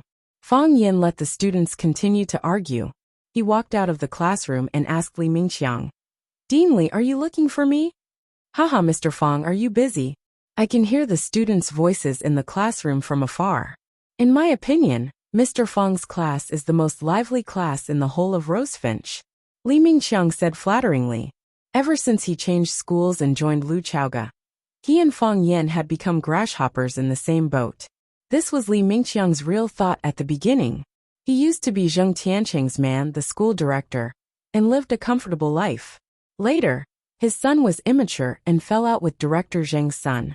What was worse, Li Yang also handed over the evidence of Zheng Guodong's crimes to Fang Yan. Li Mingqiang knew that he was about to face a disaster, so he hurriedly ran to hug Lu Chaoga's thigh. At that time, he just held the attitude of treating a dead horse as a living one, thinking that he could avoid it as long as possible. He did not expect that things would take a 180-degree turn. Director Zheng Tiancheng did not retaliate against him, and almost completely treated him as an invisible person. And his position in the school was still as stable as Mount Tai. What surprised and excited him the most was that his new thigh bought the shares of Rosefinch from his former thigh. He became a direct descendant of the royalists again. He felt that he must have done a lot of good things in his previous life. If it was not the Black Cat Sheriff, then it was Ultraman. Otherwise, why would God be so kind to him? With this thought, he respected Lu Chaoga even more. Because Lu Chaoga was too cold, and always gave people the feeling that she was 1,000 miles away, he targeted Lu Chaoga's cohabiting partner, Fang Yan. Yes, he saw with his own eyes that Fang Yan and Lu Chaoga lived together. As for Fang Yingying and Fang Haohan, who lived in that small courtyard at the same time, he automatically ignored them. If I didn't know it was the truth, I would really think that Director Li was complimenting me, Fang Yan said with a smile. Li Mingqiang laughed as if he had heard the funniest joke in the world. He pointed at Fang Yan and said, Your mouth is really unforgiving. It's like this. I just passed by the principal, and he asked me to give you a student. As he spoke, he turned around and waved at the girl behind him, saying, Mr. Fang should be familiar with this student, right? Chibokori? Fang Yan looked at the beautiful girl standing behind Li Mingqiang in surprise and said, Why is she back? Our school and Warren High School have a student exchange program every year. Originally, we exchanged students in July, but Warren High School proposed to send another outstanding student to study in Rosefinch. Haha, this is the pride of our Rosefinch, Li Mingqiang said with a proud face. Chiba Kaori is one of the most outstanding students in Warren, and she came to Rosefinch on behalf of Warren High School. I remember that the last inspection group was received by your class 9. Mr. Fang should have some impression of Chiba Kaori, right? She left a deep impression, Fang Yan said. Really? That's great. Li Mingqiang looked at Fang Yan with a strange expression. According to the agreement between the two schools, Chiba Kaori was supposed to study in the first class, but she took the initiative to ask to study in the 9th class that Mr. Fang is in. From this, it can be seen that during the last reception, Mr. Fang Yan had already attracted and conquered Chiba Kaori with his profound knowledge and handsome appearance. That's why she came all the way to Rosefinch to learn from Mr. Fang Yan. Mr. Huaxia and the Japanese girl, this is a wonderful story. Fang Yan was speechless. Why did Mr. Huaxia and the Japanese girl sound like some hot-blooded and exciting short movies with mosaics on the important parts?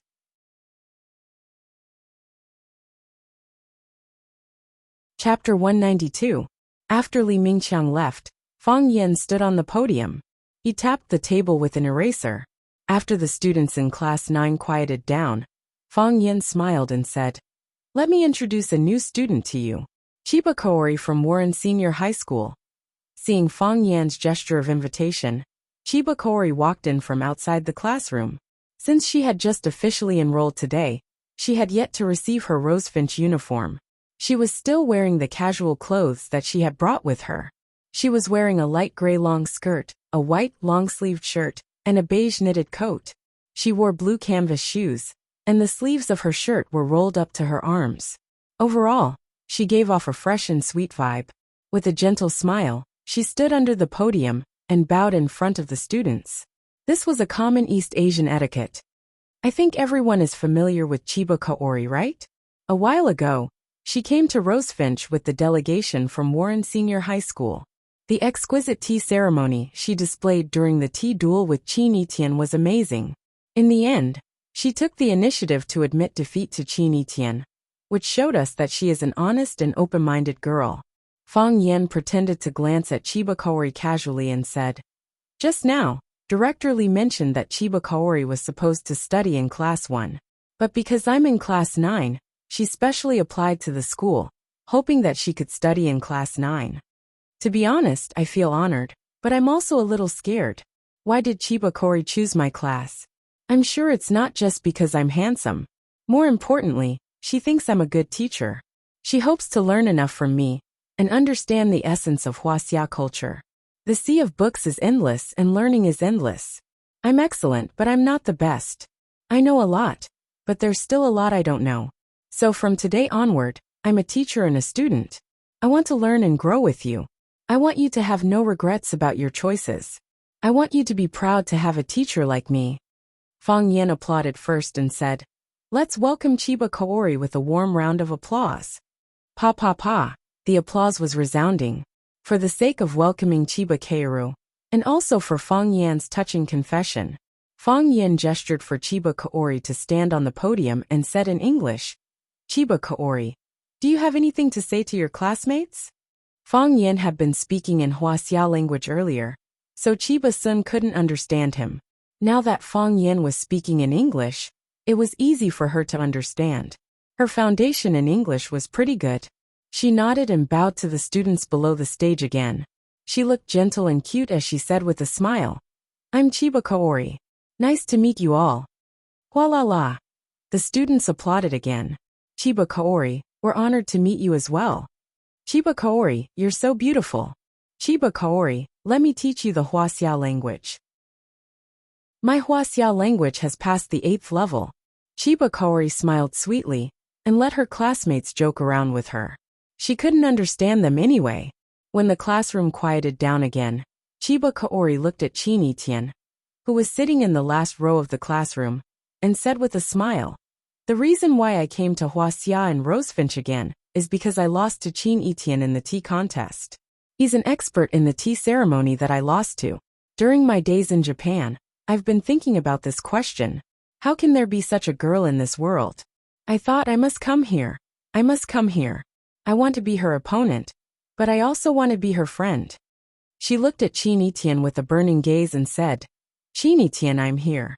I'm here for you." Silence. The classroom was dead silent. Everyone's eyes were on Fang Yan, but Fang Yan didn't know where to look. A slap in the face. This girl was slapping him in the face. Fang Yan just said in front of the whole class that Chiba Kaori was here for him, and that he would study hard and make progress every day, so that Chiba Kaori wouldn't be disappointed in him. Yet, in the blink of an eye, Chiba Kaori said that she was here for Qin Yitian, to be her opponent, and to be her friend. Have you ever thought about Mr. Fang's feelings? Chiba Kaori looked at Fang Yan blankly, and then looked at the students sitting below the stage. Shouldn't there be applause? Pfft. Someone couldn't hold it in and burst out laughing. Then the whole class roared with laughter. "What are you laughing at?" Fang Yan flew into a rage and shouted, "We're in class. Be serious, everyone." Everyone laughed even more happily after Fang Yan's outburst. Fang Yan couldn't help but laugh as well. He said, "Chiba Kaori doesn't understand Huaxia language, so it'll be hard for her to study in the future. Which student is willing to? Before Fang Yin could finish, a student shouted, I'm willing. Me too, me too. Chiba Kaori, let's sit together. Seeing the boy's enthusiastic response, Fang Yin sneered and said, Chiba Kaori, you sit with Qini Tian. Ho Xiaolong, you sit with Wang Dong. Just now, those boys were the most unbridled laughing. Now, Fang Yin wouldn't let them get what they wanted. Chiba Kaori laughed, while Qini Tian's deskmate, Ho Xiaolong, cried. Tianyi Hotel. When Fang Yin rushed over, the private room was already full of people. Zhang Xiaofeng waved his hand and said with a smile, Mr. Fang Yin, we've been waiting for you. Fang Yin apologized profusely and said, I'm sorry to have made all the leaders wait. Fang Yin was right. All the people present were the leaders of Rosefinch High School. The school president, Lu Chaoga, the principal, Zhang Xiaofeng, a few vice principals, and the dean of academic affairs, Li Mingxiang. This means that Mr. Fang Yin is working hard and didn't skip work early, right? Li Mingxiang took advantage of his closer relationship with Fang Yin, so he stood up and led Fang Yin to sit on his left. Sitting on his right was the dean of academic affairs, Zhu Jian. He knew that Zhu Jian and Fang Yin were close, so he called Zhu Jian over. Fang Yin greeted Zhu Jian and said with a smile, I'm late. I'll pour wine for all of you as an apology later. Mr. Fang Yin, that's not right. Our main target tonight is Chairman Lu. Don't make a mistake and attack the wrong person, Zhang Xiaofeng said with a serious face. That's right. Chairman Lu is going out to do big things. And you have to stay and continue to serve our Rosefinch. Our relationship will be closer. The only female vice principal, Huang Mi, winked at Fang Yin. A woman in her 40s was also charming. Then let's assign tasks. Mr. Fang Yin is the youngest in the room, so he should be the best drinker. Tonight he will accompany Chairman Lu to drink. What do you think? Zhang Xiaofeng said. If Chairman Lu doesn't drink well, then it's Mr. Fang Yin's dereliction of duty. Everyone agreed. Obviously, they had heard of the scandal between Fang Yin and Lu Chaoga, and were still trying to prove it. Fang Yin and Lu Chaoga looked into each other's eyes. Before the others noticed, they quickly looked away. Today's dinner was to send Lu Chaoga off, but the scene was unusually lively, as if they were welcoming Lu Chaoga to take up her duties. It couldn't be helped. Who asked Lu Chaoga to buy Zheng Tiancheng's shares and become the biggest shareholder of Rosefinch? After the dinner, under everyone's strange gaze, the youngest teacher, Fang Yin, naturally sent Lu Chaoga back. Because her subordinates were too enthusiastic, Lu Chaoga drank quite a bit tonight. Her cheeks were slightly red, and she looked more approachable than usual. Fang Yin and Lu Chaoga both drank, so they couldn't drive. They walked side by side to school. Fang Yin returned to the courtyard that Lu Chaoga lent him, and Lu Chaoga returned to her own courtyard. The bright moon hung in the sky, and the night breeze blew gently. The familiar tree-lined path, the bank of the Sparrow River that emitted the fragrance of seaweed, the student couples sneakily dating, and the artsy boys playing the guitar and singing on the grass on the Sparrow Bridge. It was a relaxing and cozy night.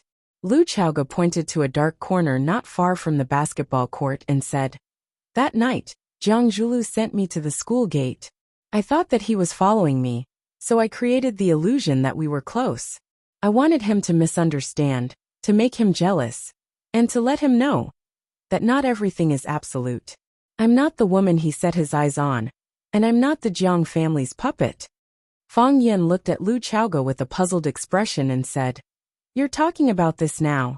What are you trying to do? Lu Chaoga let out a faint smile and said, Explain.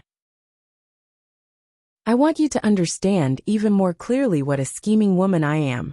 And if you see it clearly? Fang Yin asked. So what? After you see it clearly, you'll cooperate with me and get along with me with your guard up, just like you are now.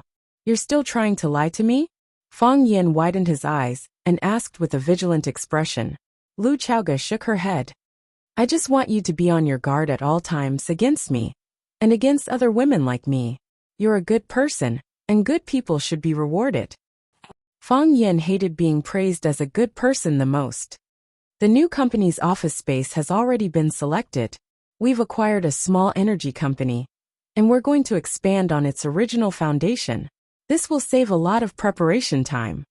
I'll hold 55% of the new company's shares, and my partner will hold 30%. The other 15% will be transferred to your name. This is a joint decision between me and my partner, and I hope you won't decline. Chaoyan Energy Technology Company. Lu Chaoga looked at Feng Yan and said, I hope you like this name. It's okay if you don't like it, since it's already registered anyway. Chapter 193. The irises outside the window were in full bloom. The purple-blue petals were like beautiful butterflies.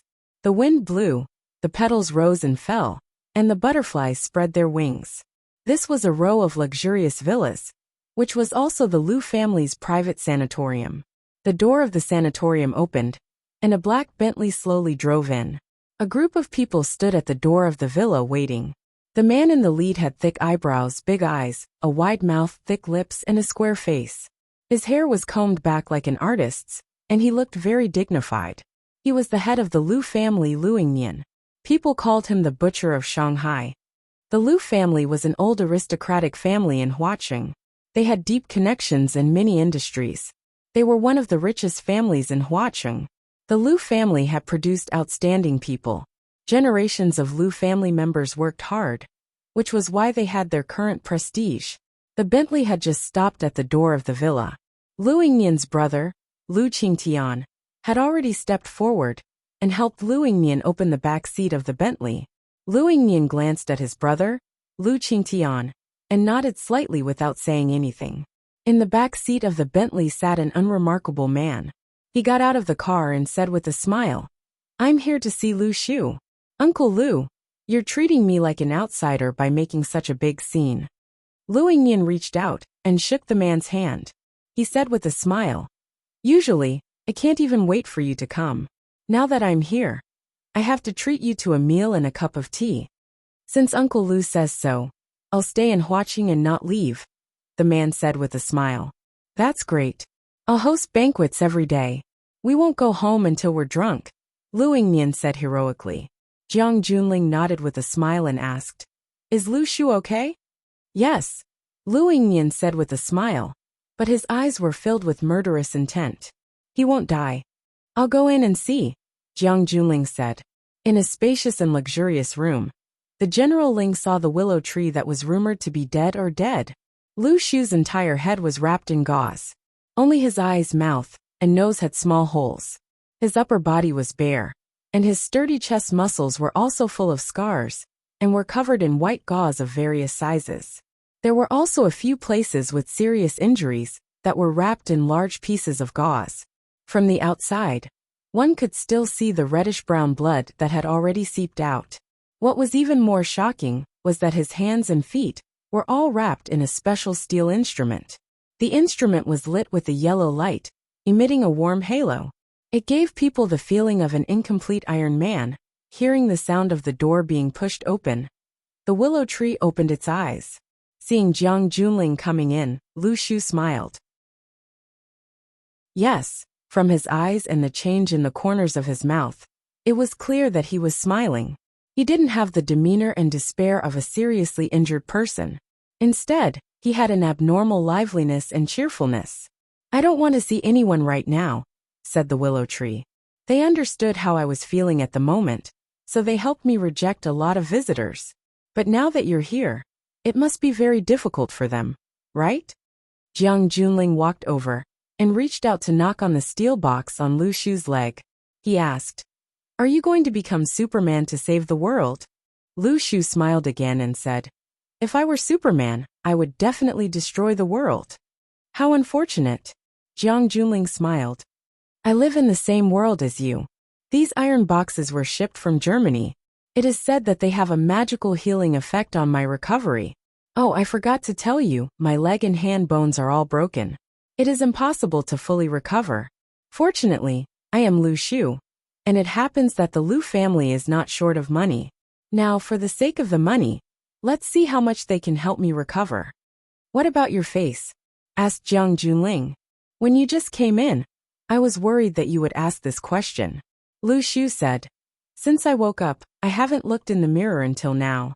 This was impossible before. The first thing I did when I got up in the morning was to look in the mirror. Actually, I don't need to look in the mirror to know how serious the injury is. Because when he grabbed those pieces of paper and threw them at me, I hadn't fainted yet. Those pieces of paper, every one of them was a knife. This face, I'm afraid, is completely ruined. If it is really ruined, will the title of Huaqing's public lover be handed over to someone else? Jiang Junling said without hesitation. If Huaqing chooses another 4 clowns of Huaqing, I will definitely be on the list again. And I will be the top of the 4 clowns, Lu Shu said in a gloomy voice. After a pause, Lu Shu said viciously, I want to kill him. Lu Chaoga resigned from the school, pulled the Qin family into the partnership, and founded Chaoyan Energy Technology Company. Their core technology is the Rubik's Cube, the real, perfect, and flawless Rubik's Cube technology, said Jiang Junling with a smile. Who are you guys working for? I already know about this, Lu Shu said. The Lu family has become a laughing stock. You don't have to specially come over to mock us. Only when you know shame can you be brave, Jiang Junling said with a smile. He patted the steel box on Lu Shu's body and said, May they bless you. After saying that, he turned around and left. Air Force One. Fang Yin once again sat in the high-altitude restaurant of this hotel. Looking at the mighty Qingjiang not far away, his heart was filled with emotions. Not long ago, there was a murder case here. An innocent and kind little security guard with 2 warm dimples, when he smiled, was knocked down and killed. The sorrow had not gone far, and the sound of crying could still be heard. But the little security guard had already been forgotten.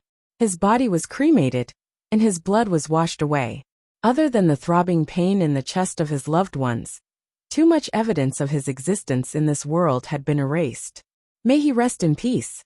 The rolling Yangtze River flows east, the waves wash away all heroes, Fang Yin muttered to himself. Even heroes will be eliminated, let alone a little security guard.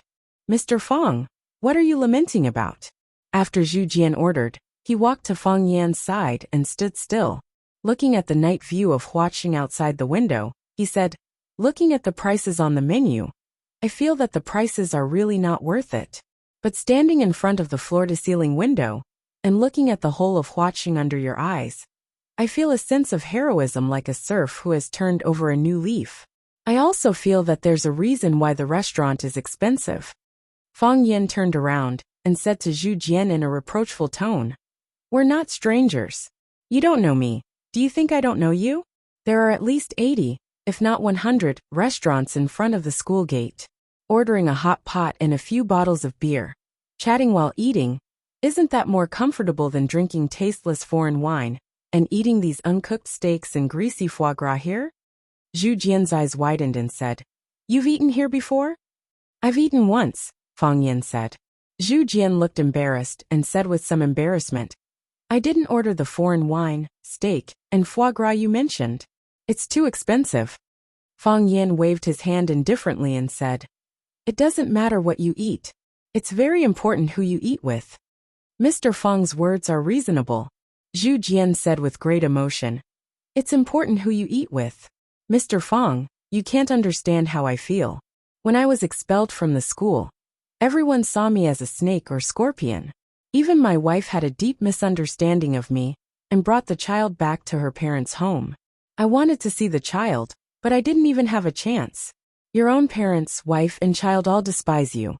What's the point of living in this world? To be honest, it's not that I didn't want to die, but I couldn't accept it. Fortunately, you appeared. If it weren't for you, I would still be wearing that hat and carrying that burden.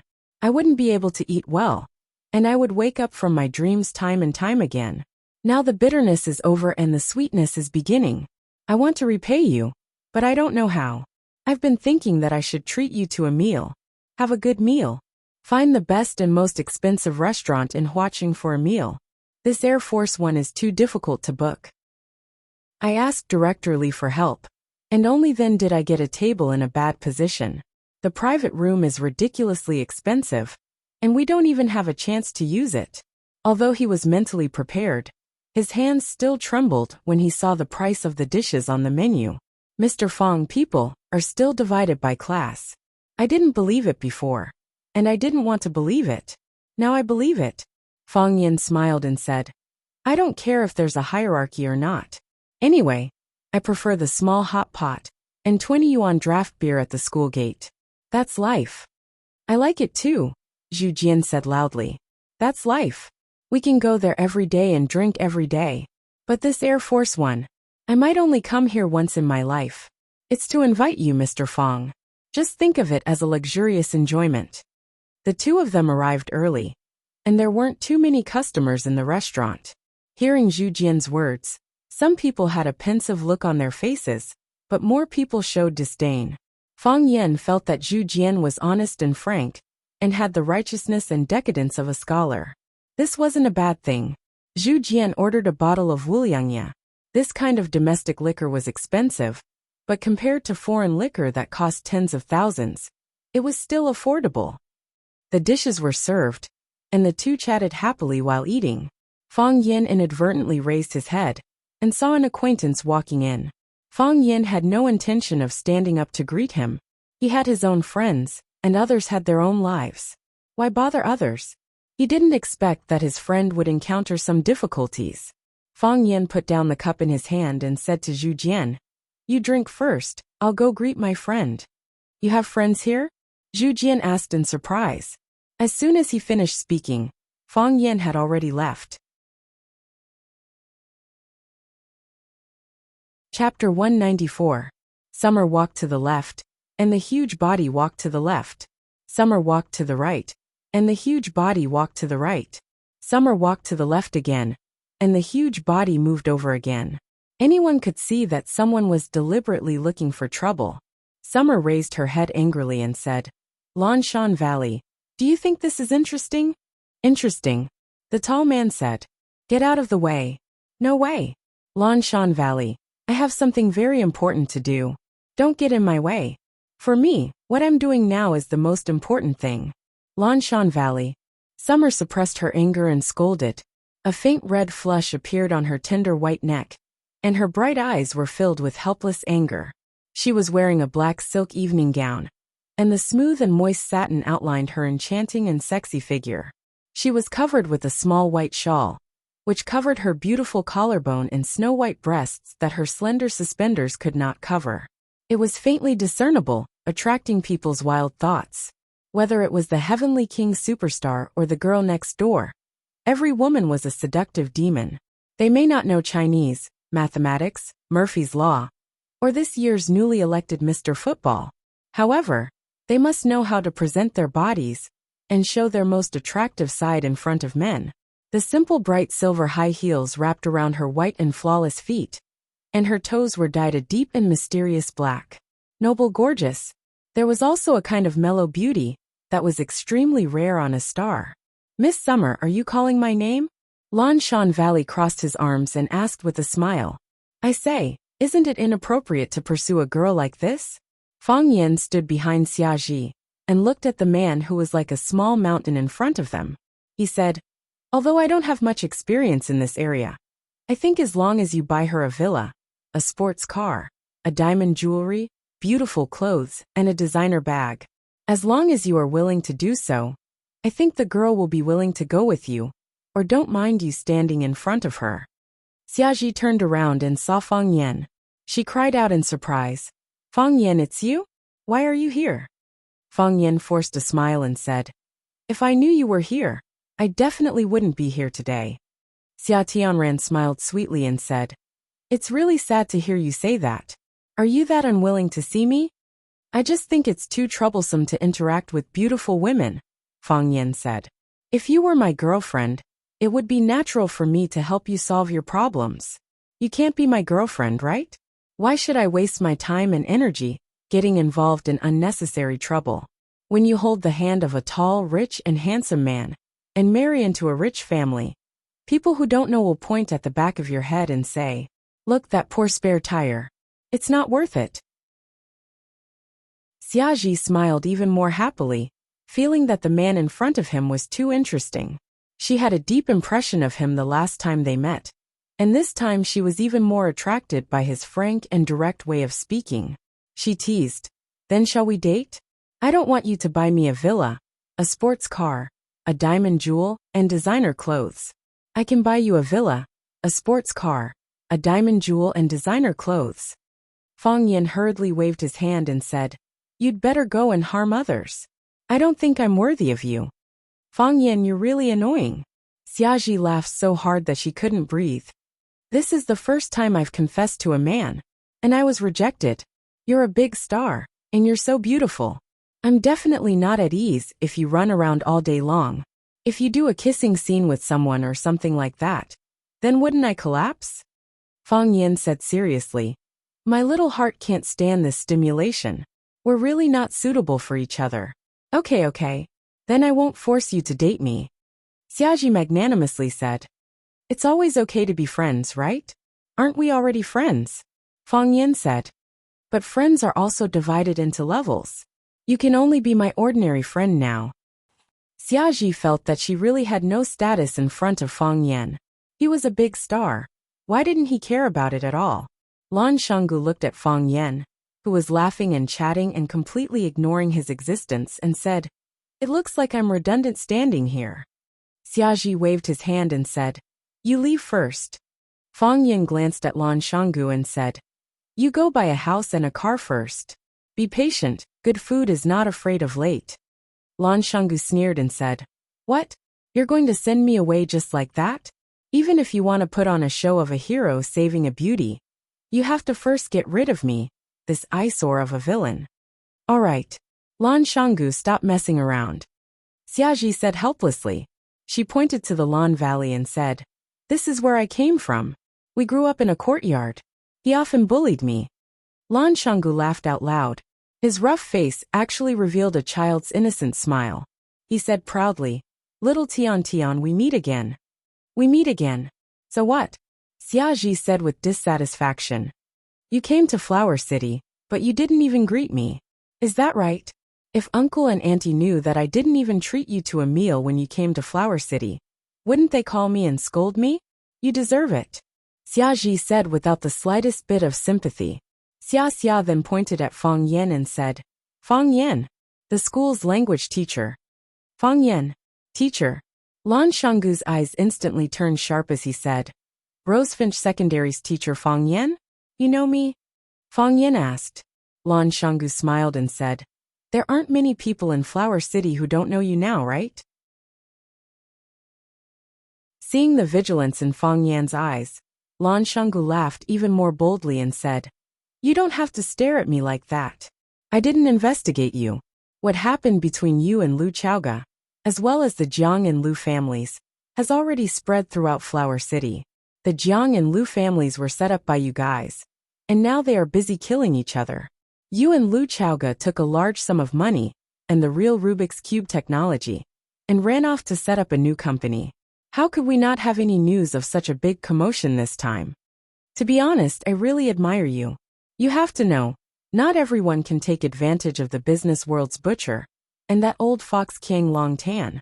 This move of yours is not as simple as taking advantage of others. You guys actually know each other?" Xiaji's eyes widened.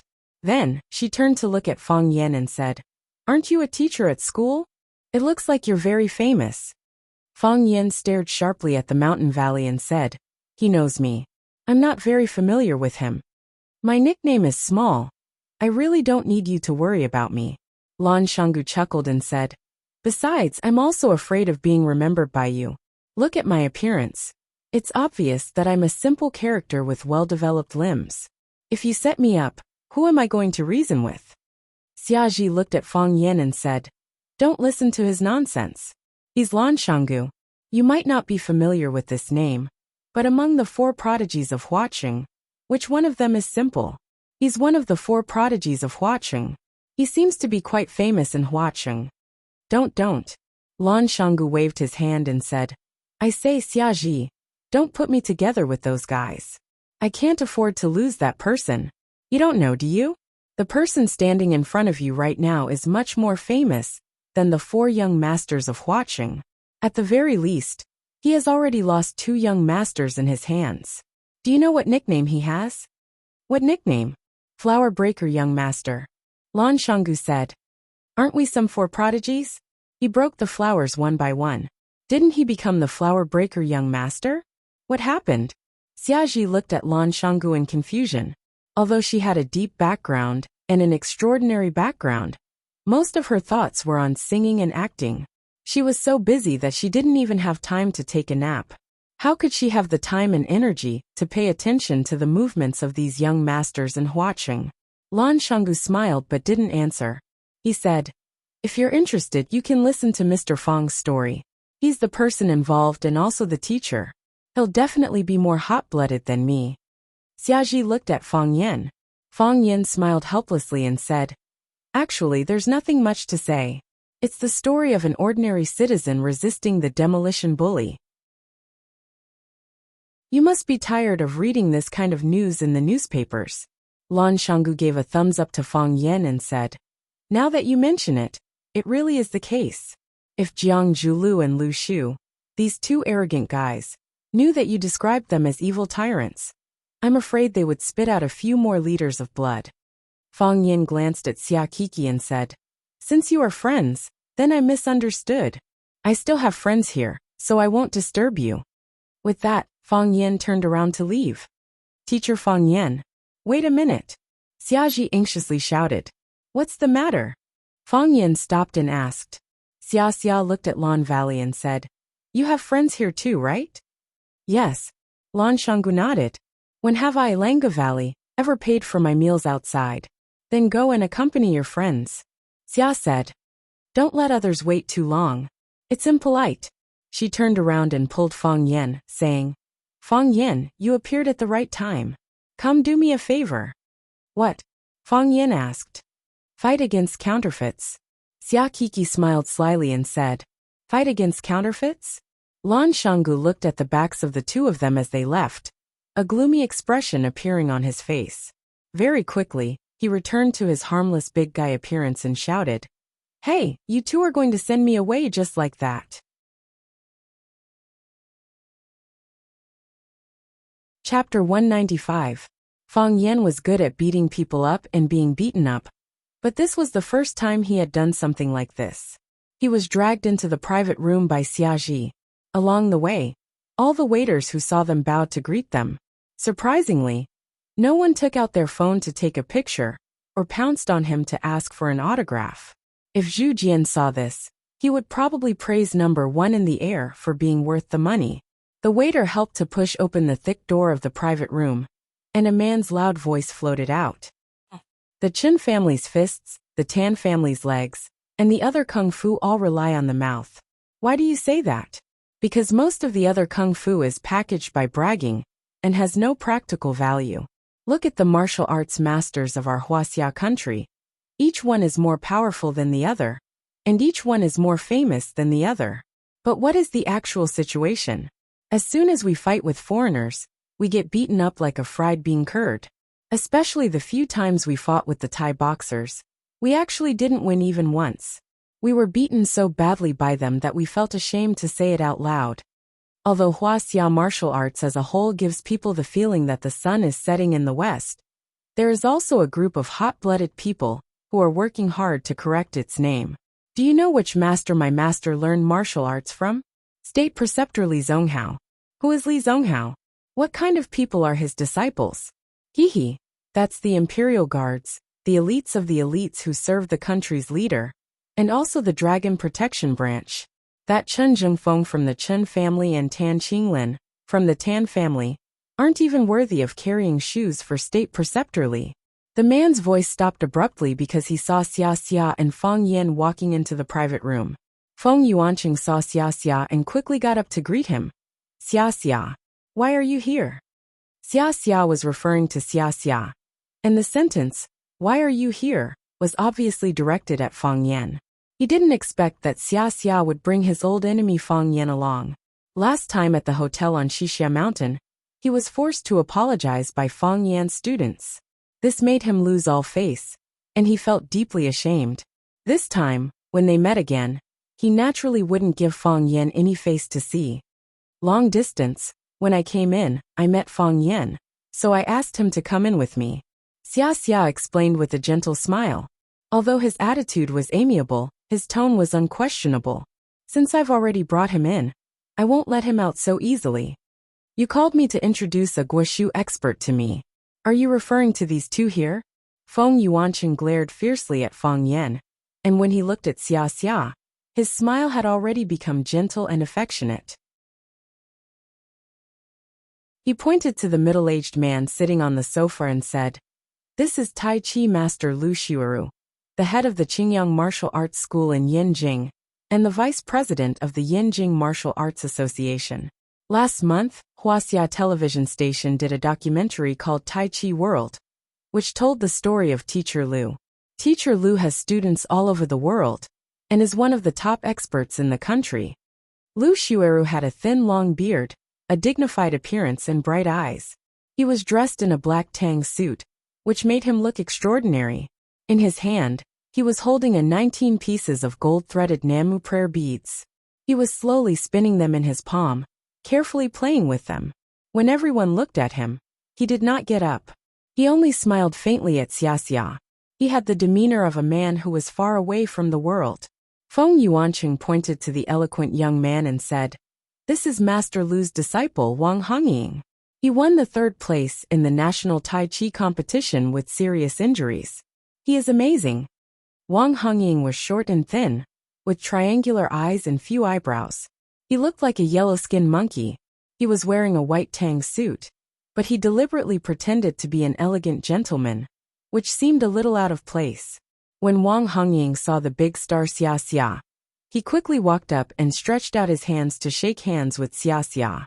He said with a smile, "If someone else asked us to act together, we would never agree. What is Chinese martial arts? Only killing people without performing is Chinese martial arts. What's the point of putting on a show in front of the camera? Isn't that insulting?" Seeing Feng Yuanqing's unhappy face, Wang Hongying changed the topic and said, "But I heard that Miss Xia is looking for us, and Brother Feng is sincere. So my master and I decided to come and have a look. Miss Xia, I am your loyal fan. This cooperation can be considered as my close cooperation with my idol, right?" Fang Yan laughed in his heart. This guy had flattered 2 people with a single sentence. He didn't know how good his real skills were, but his eloquence was definitely top-notch. Xia Chun and Wang Hongying's hands touched for a moment and said gratefully, "Thank you. Then I'll have to trouble you 2 masters." "You're welcome. It's our honor to be able to cooperate with Miss Xia." Wang Hongying seemed to be the spokesperson for his master Lu Xueru. His master closed his eyes and didn't say a word, but he alone took care of the social interaction. Feng Yuanqing looked at Xia Chun and said, "Xia, we're waiting for you to eat. Now that everyone is here, can we get someone to serve the dishes?" "Of course." Xiaji smiled and nodded. "Master Lu, Master Wang, I came late. I solemnly apologize to the 2 teachers. Miss Xia is too polite." Wang Hongying waved his hand and said. His gaze turned to Fang Yan, who was beside Xia Chun, and asked, "This is?" "It's my friend Fang Yan," Xiaji said with a smile. When Xia looked at Fang Yan, he blinked his eyes, meaning to say, "Help me keep an eye on them, and see if these 2 guys are really Tai Chi experts." "Red Eagle, speaking of which, you guys are the same," Feng Yuanqing reminded with a kind expression. "This is a Tai Chi expert." "Oh, you also know Tai Chi?" Wang Hongying was interested when she looked at Fang Yan. Even the Tai Chi master Lu Xueru, who was sitting on the sofa to rest, opened his eyes and looked at Fang Yan, then instantly returned to normal. Young and short of breath, it was hard to look at. "I know a little," Fang Yan said with a smile.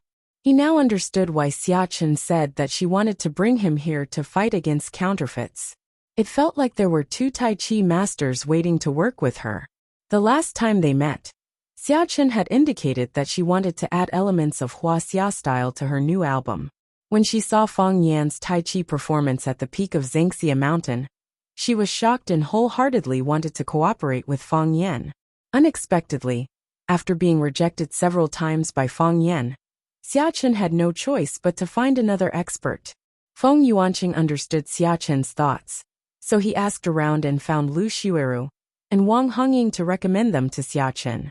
If Lu Xueru and Wang Hongying were more powerful than Fang Yan, would they still look for Fang Yan cooperation in the summer? Obviously not.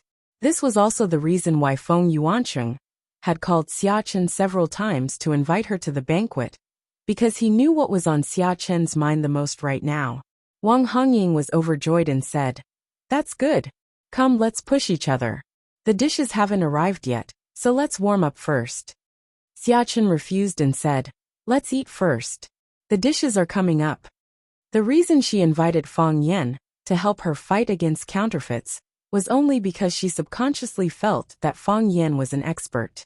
However, she had no idea how high Fang Yan's level was. If Fang Yan were to be injured by the Tai Chi expert that Feng Yuanqing had found, then it would be her fault. She only wanted Fang Yan to help her see if she could find any flaws in the words and actions of these people. As for sparring, she felt that it was very dangerous. "Miss Xia, don't worry. When we spar with each other, we always stop at the right time.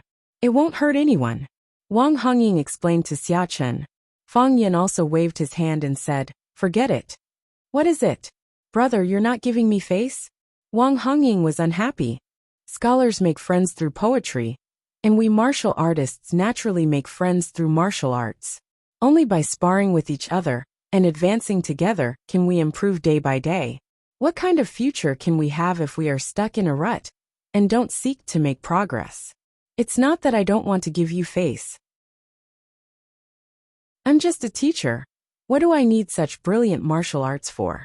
If I use Tai Chi to hit a student, and the student sues me for corporal punishment, I still have to eat the school board, isn't that right? Feng Yuanqing looked at Wang Hongying with a smile and said, "Red Eagle, forget it. Since he's afraid, don't force him." Hearing Feng Yuanqing's words, Wang Hongying's determination to spar with Fang Yan was even more determined. If he could perform well in front of the summer goddess, he might be able to enter the eyes of the goddess and have a chance to get close to her. Men not only look at their face, but also at their kung fu. "Are you going to fight or not?" Wang Hongying said with a look of disdain. "It's annoying. How can he be as straightforward and heroic as us martial artists? Who is your master? Is that what he taught you? The next time I see him, I want to test him and see if he's a good-for-nothing like you."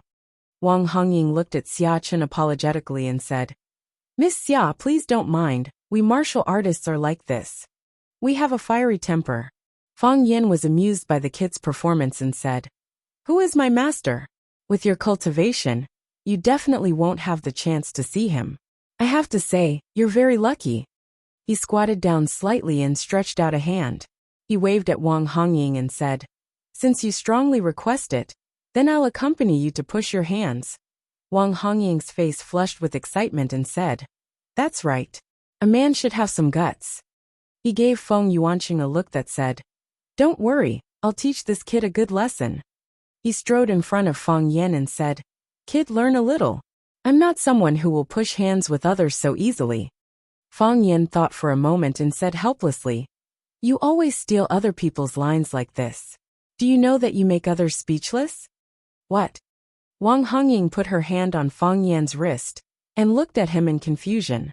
Fang Yan's right foot rushed forward, and with a flick of his wrist, Wang Hongying's body flew backward, as if he had been electrocuted. Bang! His body fell heavily on the carpet a few meters away. The strength had not dissipated, and his body continued to slide forward. Clang! His head heavily hit the glass tea table in front of Lu Xueru, and only then did he stop. Fang Yan looked at Feng Yuanqing and the others and said embarrassedly, "He's right, we martial artists have such a fiery temper." Chapter 196. The smile on Feng Yuanqing's face froze before it could spread. It was like the extreme cold before the earth was destroyed. Butterflies were flapping their wings. Bees were busy gathering pollen. Children were chasing and playing in the grass. And dung beetles were asking their mothers why they were eating shit. Everything was so quiet and beautiful. A black cloud floated over, and they were frozen into ice sculptures. Feng Yuanqing felt that his heart was colder than an ice sculpture. Was this the Tai Chi master he invited? Was this the national third place he bragged about? It was obviously a fake product.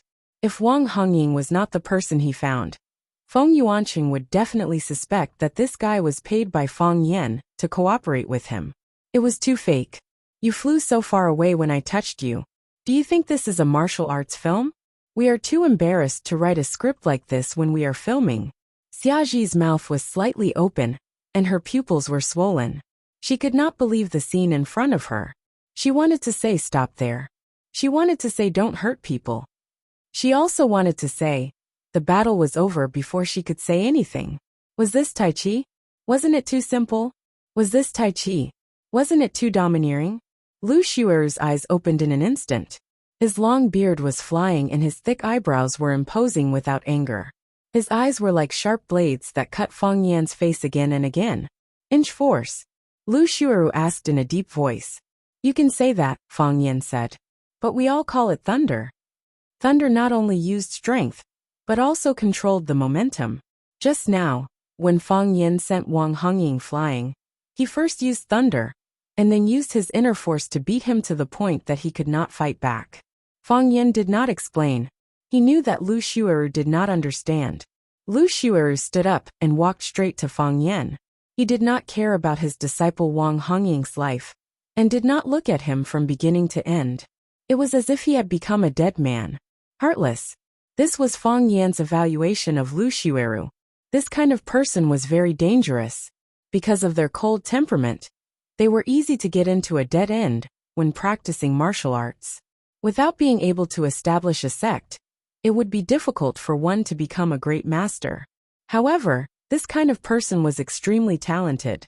If this was the ancient world of martial arts, they would be evil sects that harmed the world of martial arts and attempted to unify the world of martial arts. In the end, they were killed by young heroes. Feng Yan pointed at Wang Hongying, who was lying on the ground vomiting blood, and reminded, "Don't you want to see your disciple? His internal organs are injured, and he needs immediate treatment. You want to break my Dao heart?" Lu Xueru stared at Feng Yan with ridicule in his eyes, disdainful of his insignificant tricks. Deaths and injuries are unavoidable in sparring. You hurt him. That's your ability. He was injured by you because he wasn't skilled enough. Who could be blamed? His life and death have nothing to do with me. Your life and death are under my control. Sounds reasonable, Feng Yan said with a smile. But this can't hide the fact that you're cruel and unscrupulous. Bastard. Lu Xueru shouted angrily. With a flash, he appeared in front of Feng Yan and clawed at Feng Yan's eyes. Eagle peck. This move was extremely ruthless. He wanted to copy the eagle's man-eating method and forcefully dig out Feng Yan's eyeballs. You're courting death. Feng Yan was completely enraged. In sparring, even if Wang Hongying insulted his sect, he would only give a light punishment. This old thing's heart was vicious. He actually wanted to take someone's life and cripple them. It was really shameful and hateful. Instead of retreating, he moved forward and clawed at Lu Xueru's wrists that were grabbing at his eyes. Lu Xueru had rich combat experience and changed his move at the last moment. He changed the position of the eagle's peck and clawed at Feng Yan's wrists. Feng Yan also changed his moves, looking for traces of Lu Xueru's claws after he changed his move. The two changed their moves at the same time. Their hands didn't touch, and their clothes didn't touch. Their hands didn't touch, and their clothes didn't touch. In the eyes of a bystander, it was like an old man and a handsome young man were playing a drinking game. One hand gesture changed, and the other followed. The difference was that the hand gestures became faster and faster, and the changes became fiercer and fiercer. Finally, it became a blurry phantom that couldn't be seen clearly. However, the wind was whistling, and the atmosphere was solemn. Even if you couldn't see their moves clearly, you could feel that it was extremely dangerous. It was as if there was a big stone pressing on your heart, so heavy that you couldn't breathe. In the blink of an eye, Feng Yan and Lu Xueru had already exchanged 60 or 70 moves. This guy dared to open a dojo in Yanjing and accept disciples, so he really did have some skills. Hiss, the sound of clothes tearing came. Feng Yan and Lu Xueru's figures were like magnets with strong magnetic fields, bouncing to the sides. Lu Xueru's face was ugly, and Fang Yan's hand was holding a piece of cloth that was torn from Lu Xueru's sleeve. This time, it was obvious that Lu Xueru had lost by a bit. Good kung fu. Very fast reaction. Very strong qigong. Lu Xueru used the word good 3 times in a row, and stared at Fang Yan with sharp eyes and said, "Who is your master? To be able to teach a disciple like you, your master must not be a nobody. You'd better say your master's name to avoid the flood rushing against the Dragon King Temple. If we meet again, I won't be able to explain it to your master's elders." Fang Yan was really angry and amused. All along, he felt that Fang Yingying and Fang Haohan were very shameless. He didn't expect that the guy he met today was even more shameless than Fang Yingying and Fang Haohan combined.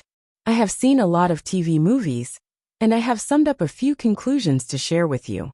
First, generally, people who take the initiative to say that you'd better say your master's name to avoid the flood rushing against the Dragon King Temple are bad people. Because good people don't need to care about their master's name. They only care about the opponent's position, right or wrong. Second, the person who takes the initiative to say this must be the weaker side. Third, this sentence is usually said after the fight is over. This is because the bad guy on the weaker side knows that he can't win, but he's too embarrassed to admit defeat directly, so he can only find a reason to get out of the situation by using his connections. Fang Yan turned to look at Feng Yuanqing and said, "You act in a movie. Do you always write your scripts like this?" Feng Yuanqing thought about it seriously, and his face turned pale, feeling that he had been shot in the chest again. Fang Yan looked at Lu Xueru with a smile, and said, "I won't let you get what you want. I won't give you the chance to use your relationship. Of course, the reason why I don't tell you my master's name has nothing to do with what I said. I just feel that you can't have any relationship with us." Arrogant kid. Lu Xueru's face was green with anger. Blue veins popped out, and all the bones in his body cracked. "Since you don't know how to appreciate favors, then don't blame me for hurting you." Fang Yan waved at him and said, "Come." Lu Xueru raised the prayer beads with both hands and pulled hard. Pa! The thread snapped, and the 19 golden Jinnan prayer beads scattered into a straight line. Lu Xueru waved his right sleeve, and the 19 prayer beads were all pulled into his robe. Break! With a loud shout, the 19 prayer beads shot out like 19 cannonballs. The 19 prayer beads formed 3 formations, the first grade formation, the 3 talents formation, and the 11 chain formation. The formations were interlocked, and the beads were connected. Each bead had killing intent, and each formation had killing intent. Killing intent shook the heavens. Like a swarm of locusts, like a sky full of stars, the 19 suns formed 2 small formations, and 1 large formation, and charged towards Fang Yan. They surrounded and isolated him from all directions, as well as all possible escape routes and possible changes in the formation. The 3 formations were connected, and formed a new formation, the end of generations formation. This was a common saying in Jianghu. If the 3 formations passed through, not a single chicken or dog would be spared, and all humans and gods would be destroyed. This was a sure-kill weapon used in large-scale battles, and its power was endless. Right now, there was only Fang Yan in the eye of the formation. If there were other parents and brothers standing together with Fang Yan, they would also be annihilated. That was why there was the saying of ending one's descendants. Fang Yan closed his eyes. The dantian in his body was scorching hot. That was because the heart of Tai Chi was stimulated by the strong killing intent, and it automatically operated. The realm of Tai Chi, the land controlled by it, is my realm. The land is mine. The cattle and sheep are mine. The mountains and rivers are also mine. Everything is mine. I am the king. Time stopped. Space stopped. Fang Yan could clearly see Feng Yuanqing's open mouth, and the beads of sweat on his forehead. He could see Feng Yuanqing's frightened eyes and the light yellow fluff on his face. Wang Hongying also got up. His expression was ferocious with hatred and the joy of revenge. Time would not stop, and space would not stop. However, in Fang Yan's eyes, everything seemed to have slowed down. Just like an airplane flying high in the sky, when your speed reaches a certain number, you will find that the clouds are still, and so are you. In fact, you are flying, moving, advancing at a supersonic speed. The heart of Tai Chi, cleansing the muscles and marrow, strengthening the body and spirit. Fang Yin moved. His figure unfolded at the speed of a sand sculpture escaping from a rabbit, his posture relaxed, his expression romantic.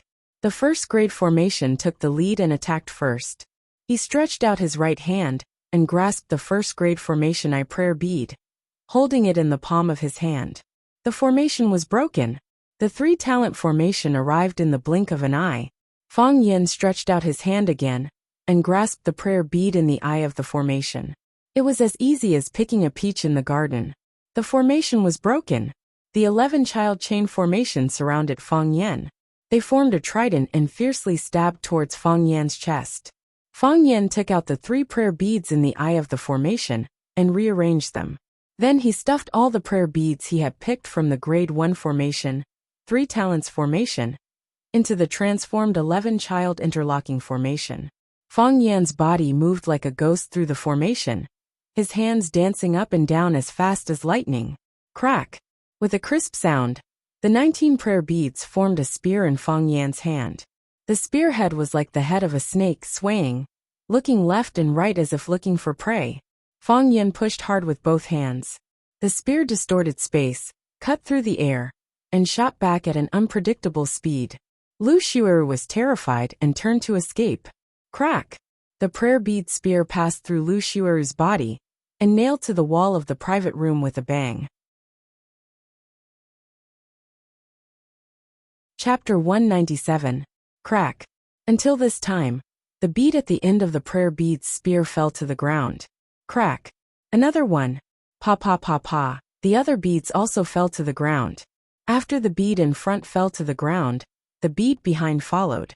It could be seen that even without the silk thread, the connection of these beads was still very tight. The handle of the spear was getting shorter and shorter, and finally disappeared. Except for the 3 prayer beads that crashed into the wall, the other 16 prayer beads were all intact. The most amazing and puzzling thing was that this golden Nanmu was not a heavy and hard wood. Why could it collide with each other without breaking? Shoot into the wall without breaking? The energy was as hard as steel. Flying flowers could hurt people, and a leaf could take people's head. Even flesh and blood could break mountains and stones with the help of the energy, let alone wood that was harder than the palm. Everyone was stunned. Was he still a human? Was this a myth? Before the duel, Feng Yuanqing and Wang Hongying had different expressions. Feng Yuanqing was cursing and gloating, and Wang Hongying was filled with hatred and joy at the prospect of getting her revenge. Whether it was Feng Yuanqing or Wang Hongying, they thought that as long as Lu Xiu'er was willing to fight, then Fang Yin could only be beaten. There would be no second result. Although Xia Xia saw Fang Yin practicing Tai Chi from a distance, his posture was very beautiful, which was in line with the mood she wanted. However, she didn't have an answer in her mind about Fang Yan's actual combat experience. When the battle was over, their expressions all became like this. Oh, Zero. How is it possible? Lu Xiu'er looked down at his chest, unable to accept the facts in front of him. He lost. He lost so miserably. Puff blood was flowing. Because the prayer beads pierced through his body, the wound was neat and cylindrical. At that moment, the beads turned into a spear, which was extremely hard and indestructible. The blood soaked his clothes and mixed with the air, making the sound of blood bubbles. Why not? Fang Yin sneered. Do you think you are the best in the world? How can you take my formation? Lu Xiu'er still couldn't believe what had happened in front of him. He had 1,800 reasons for suspicion. Lu Xiu'er made a name for himself at a young age. Later on, he became Li Zhonghao's disciple and was one of the top Tai Chi experts in Yanjin. Lu Xiu'er was extremely conceited. He finished his apprenticeship at the age of 30 and opened a dojo in Beijing to accept disciples. He defeated challengers from all over the world and once claimed to be invincible under the age of 40. On the other hand, his master Li Zhonghao was already 55 years old. Obviously, he was not within the scope of his contempt. This sentence had been shouted for many years, and it had never failed before. He was the representative of Hua Xia's martial arts, and the leader of Li's Tai Chi therefore. When Fang Yin walked in, Feng Yuanqing had introduced him as the male lead of Hua Xia TV's large-scale documentary, Tai Chi World. What about Fang Yin? When Fang Yin first followed Xia in, Lu Xiuru didn't even look at him. Even if it was Xia himself, he just smiled indifferently. He didn't get up, shake hands or greet him. He had the demeanor of a peerless master. Later, when Feng Yuanqing said that Fang Yin was a Tai Chi expert, he opened his eyes and glanced at Fang Yin. Then he quickly closed his eyes again. How strong could this green-haired boy be? And how deep could his cultivation be? Besides, Fang Yan's appearance really didn't have the demeanor of a master. If you didn't wear a tang suit or a layman's robe, and if you didn't have a string of beads on your neck or hand, who would be willing to admit that you were a martial arts master? Packaging was very important in Jianghu. It was not until Fang Yin knocked away his disciple Wang Hongying with one move that he began to take Fang Yin seriously. He also wanted to take the initiative to challenge and to save his face. No matter how bad Wang Hongying's skills were, he was Lu Xiuru's disciple after all. His disciple was knocked away in front of him, and he didn't look good. If he didn't do anything, it would be really difficult for him to step down. But how did he lose? His first grade 3 talents, an 11 children chain formation, was a big killer move found in an ancient book. He had practiced it for more than 17 years, and its power was extremely great. He had lost many good people, including some famous people in the whole of Huaxia. This Fang Yin, was he even 17 years old?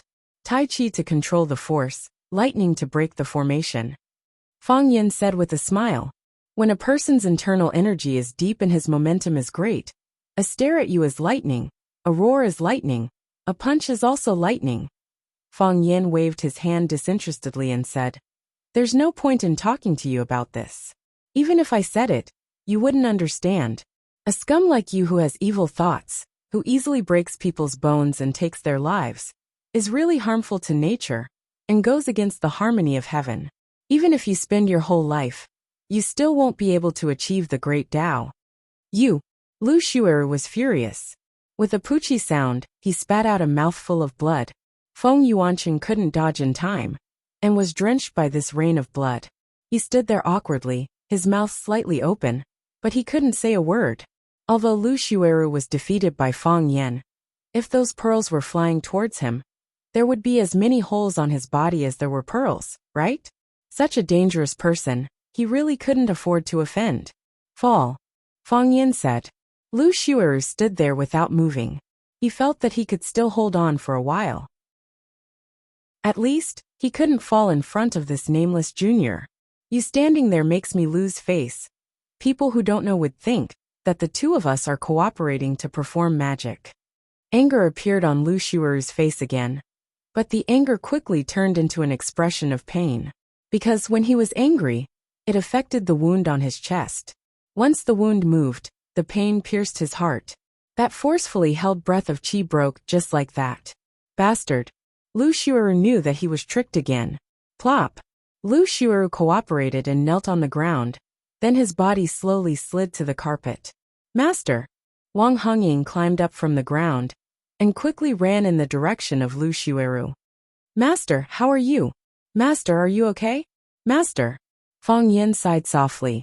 Although Wang Hongying's skills were not good, his character was not good, and he looked a bit too wretched.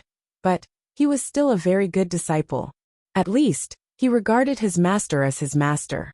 As for Lu Xiuru, he didn't regard Wang Hongying as his disciple at all. People who practiced martial arts paid the most attention to the word friendship. In the eyes of Fang Yin, Lu Xiuru was a completely unqualified opponent. Fang Yin walked in front of Xia Ji and said, "The assessment is over, these two are fake." Xia Ji finally woke up from the state of shock. After looking at Lu Xiuru and Wang Hongying lying on the ground, he said to Feng Yuanqing, who was not far away, "Yuanqing, Teacher Lu and Teacher Wang are your friends. You treat them well for me. All the expenses will be borne by me. Sorry to trouble you." After that, he turned around and walked out of the box. Feng Yuanqing opened his mouth, but in the end, he didn't shout out what he wanted to say. Things had developed to this point. It was no longer suitable for Xia Ji to stay here. If a waiter came in or someone else saw it, It would cause a huge image crisis. More importantly, he was the one who invited Lu Xiueru and Wang Hongying over. Although Fang Yan was a hateful person, and he was too heavy-handed, he was the only one who could clean up the mess. Could it be that he still had to let Xiaji take action? If that was the case, he was afraid that he would have no place in her heart, right? Fang Yan followed behind Xiaji. The two were about to leave, but Wang Hongying suddenly ran to the door and blocked their way. You want to leave after injuring someone? Wang Hongying shouted viciously. I want to call the police. I want the police to arrest all of you. Fang Yan, aren't you fierce? Aren't you powerful? You made me and my master like this. This is a crime of intentional injury. I want to see how you explain it to the police when they come. A cornered dog jumps over a wall, not to mention the hot-tempered Wang Hongying. After he scolded Fang Yan, he turned his attack on Xiaji. Xiaji, you bitch, you asked someone to invite me and master to come over to act for you. Now you're looking for a little pimp to beat us. You stood on the side and didn't say a word, and now you want to take the murderer away. Aren't you a star queen? Aren't you a pure jade girl in the entertainment circle? I'm going to ruin your reputation today. I'm going to let your fans see what kind of a bitch the woman they love is. Feng Yuanqing was anxious and rushed in front of Wang Hongying and shouted, Wang Hongying, shut up. Get out of the way. We will send your master to the hospital immediately. I will give you money, give you a lot of money. I won't let you come for nothing. Pa. Wang Hongying slapped Feng Yuanqing's face. Wang Hongying had practiced kung fu before, and this time, she was furious.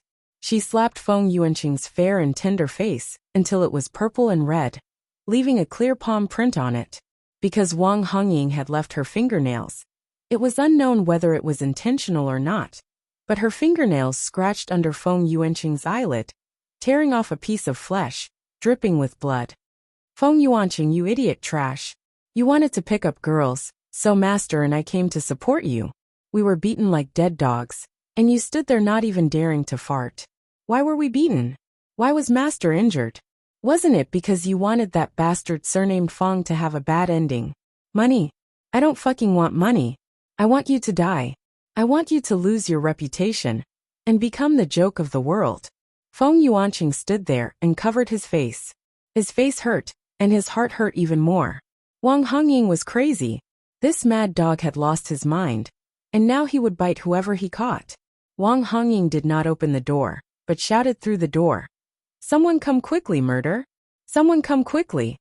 Bang! Fang Yan walked over and knocked Wang Hongying out with a punch.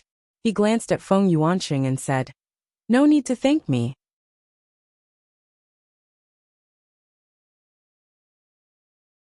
Chapter 198. When Fang Yan came out, Zhu Jian was already gone. The waiter handed him a note and said, Mr. Fang, your friend has to leave first. He left you a note. Fang Yan opened the note. On it was a row of beautiful words. The bill has been paid. This place is charged by the hour. I'm not sure when you'll be back, so I'll go back first. Fang Yan grinned. Zhu Jian wanted to pretend to be a tycoon, but the pressure of sitting there and not ordering anything and spending money every minute and second must have made him restless, right? This society was really realistic. What are you laughing at? Xia asked curiously. I'm thinking, is this a fake or a beating? Fang Yan replied with a smile. Xiaji's face was full of apology as he looked at Fang Yan and said, I'm really sorry. Feng Yuanqing called and said he wanted to introduce me to two Tai Chi experts. You know, I really hope that my new album can add some Tai Chi elements, but you rejected me several times. I actually don't know much about Tai Chi, so I wanted to ask you to help me take a look. I didn't expect something like this to happen. Forget it. Anyway, it has already happened. Fang Yan waved his hand and said very generously, You just need to make some compensation. How can I compensate you? Xiaji asked with a smile. Fang Yan laughed and said, Then treat me to dinner. I wasn't full just now. Hearing Fang Yan say that she wasn't full, Xia remembered that she hadn't eaten tonight. With an apologetic expression she said, No problem. What do you want to eat? I'll see if I can book a private room here. No need. Fang Yan waved his hand. It's better not to eat here. Something unpleasant had just happened, and eating here would affect one's appetite. Besides eating here, even if I eat a lot of dishes, I still don't feel full. Xiaji squinted his eyes and smiled, asking, "What do you want to eat?" At the roadside barbecue stall, Fang Yan and Xiaji found a table near the corner and hid Xiaji's body in the shadows that were difficult for the lights to reach. Fang Yan called the boss over and skillfully ordered a lot of food. He said, "Boss, please give me 2 more bottles of beer." "All right, I'll be there in a while," the boss replied, but his eyes were extremely strange as he looked at Xiaji. This girl's clothes, appearance, temperament. No matter how he looked at it, she didn't look like she was here to eat barbecue. When the boss left, Fang Yan looked at Xiaji and said, "Look at you. Your style of clothes is not close to the people. If others see us sitting together, they will definitely misunderstand that I'm a pretty boy who specializes in deceiving rich girls." Xiaji smiled bitterly and said, "Yan. As a public figure, Yan Li Yan said. They stared at the results of your works, the gossip about you, and the way you dress. If you appeared in public wearing the same clothes half a year ago, and wore it again half a year later, the reporters would say that you were outdated, and that you didn't have the money to change into a new one. If your lip gloss was too bright or your eyeshadow was too heavy, you would also be attacked and criticized by them. You don't have to care, but you don't want to go through too much trouble. So it's not wrong to follow the crowd. It's not easy being a celebrity." Fang Yan nodded in agreement. "That's why I refused to be the male lead in your music video. If I accidentally become popular, and people ask for my autograph wherever I go, and young and beautiful girls run over to take pictures with me, how distressed can I be? Should I say yes or no?" "Not the male lead of the MV," Xiaji corrected. "These are some scenes of you practicing Tai Chi. If you don't agree, we don't have to use your face. We just want the moves and aura you use when you practice Tai Chi. You don't even use my face. Isn't that insulting?" Fang Yan said angrily. When the beer was served, Fang Yan asked the owner to send the beer utensils. Xiachen said, "Your kung fu is so good, can't you just use your hands to open it?" "Of course." Fang Yan took the wine opener from the boss and said, "But I'm a low-key person. I don't want to attract too much attention." The boss looked at Fang Yan with disdain. He thought to himself, such a beautiful woman. Could she have been deceived by this guy's glib tongue? Bang! The beer bottle cap popped open. Fang Yan used a disposable plastic cup to pour a cup for Xia, and then filled the cup in front of him. Fang Yan picked up his glass and said, "Come, big star, let me toast you. This should be your first time eating barbecue at a roadside stall, right?" Xiaji shook his head and said, "Mom doesn't want me to eat these things. She says it's too dirty. I don't care. When I was studying, I often sneaked out with my classmates to eat barbecue and drink beer. After that, I rarely had the chance."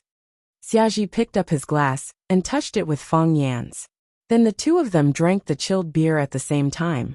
From the inside to the outside, there was a refreshing feeling. Even the depression caused by the Lu Xiuru incident tonight was mostly gone. "Master Lu, will he be all right?" Xiaji asked worriedly. Fang Yan coldly snorted and said, "This person's heart is evil and his attacks are ruthless. He tried to take my life several times. His beta ray is indeed very powerful. If my martial arts were slightly weaker, I wouldn't be able to sit here and chat with you tonight. I've only seriously injured him, which is already considered merciful. I don't want to cause any trouble for you. I'm really sorry." Xiaji picked up the bottle again and filled their glasses, saying, "Let me toast you." Fang Yan smiled again and said, "I don't think there are many people who can get you to pour wine now. I haven't drunk for many years." Xia said, "Why are you making an exception today?" Xiaji thought for a moment and said, "I just want to have a drink. It doesn't make sense.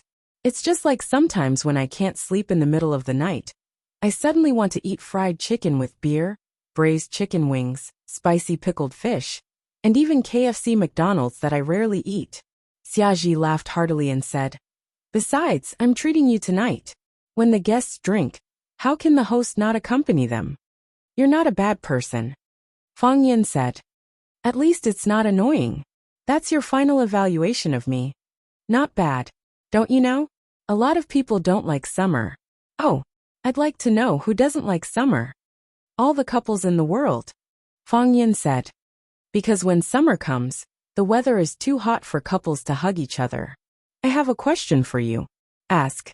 Although I don't know much about Tai Chi, however, doesn't Tai Chi pay attention to using softness to overcome hardness, requiring the practitioner to be calm and not easily hurt others?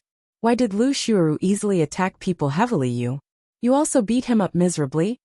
Fang Yin smiled and said, Taiping Guangji, Volume 174, quoting the chapter Tan Su. Assistant Minister Xue Daoheng of the Sui dynasty visited Mount Zhong's Kaishan Temple and asked this little monk, why is Vajra angry? Why does Bodhisattva lower his eyebrows? This little monk answered, Vajra angry, so he subdued the 4 demons. Bodhisattva lowers his eyebrows, so he is merciful to the 6 paths. You mean good and evil are separated by a single thought? Good people do good, evil people do evil. This has nothing to do with the kung fu learned, but has something to do with the target? You can say that. Fang Yin nodded. After thinking for a while, he added, in fact, it's mainly because I couldn't control myself. He wanted to hit me, so I beat him up. He wanted to kill me, so I beat him half to death. Good people still suffer losses. At this time, Fang Yan's phone rang in his pocket. Fang Yan took it out and saw the number written on the screen was Kiss. Kiss. Fang Yan was stunned for a few seconds before he remembered that was Jiang Qin's nickname. However, he had never saved her phone number like that. How did it become Kiss? When Fang Yan picked up the phone, he heard Jiang Qin's voice. The little girl asked arrogantly, Mr. Fang, where are you? Fang Yan immediately looked around, thinking, they won't happen to see me taking Xia Tian to eat barbecue, right? After finding no suspicious enemy, Fang Yan said, I'm eating. Where are you eating? Jiang Qin asked. Fang Yan smiled bitterly and said, you won't let me tell you where I'm eating, who I'm eating with, and what kind of dishes I'm eating, right? Jiang Qin giggled and said in a soft voice, if you want, I won't object. Say it quickly. What's the matter? If you don't say it, I'll hang up. Come and sing. Jiang Qin said. Drink songs? No way. I'm busy. Fang Yan said and was about to hang up the phone. If you don't come, I'll go to the school gate to wait for you. Jiang Qin threatened. Yuan Xiaolin said she's going too. The 2 of us are going to hold a banner to the school gate to woo. Fang Yan smiled bitterly and said, it's really inconvenient. You know, my singing level is not very good. Singing? Xia Tian's eyes lit up and said, okay, I'll go too. Jiang Qin's ears were sharp and immediately asked, Mr. Fang, where are you eating? Who are you eating with? Do you have a woman with you? Fang Yan sighed and said, tell me the address. I'll come and find you after dinner. No, you haven't told me who the woman next to you is. Is she beautiful? Won't you see it in a while? Fang Yan said snappily, if you don't say it, I'll hang up. At Dynasty KTV. Hurry up and come over. Jiang Qin said, hanging up the phone of this annoying little girl. Fang Yan looked at Xiaji sitting opposite and asked, you really decided to go singing? With a group of little brats? Yes. Xiaji nodded seriously. All of a sudden, I want to go to KTV to sing. Would it be interesting to go to KTV and sing my own songs? It's like suddenly wanting to eat fried chicken and drink beer, braised chicken wings and pickled fish. Fang Yan asked. Yes. Xiaji nodded very firmly. After a pause, he asked curiously, who is Dear? What a cute name. When Fang Yan took out his cell phone, Xiaji inadvertently glanced at it.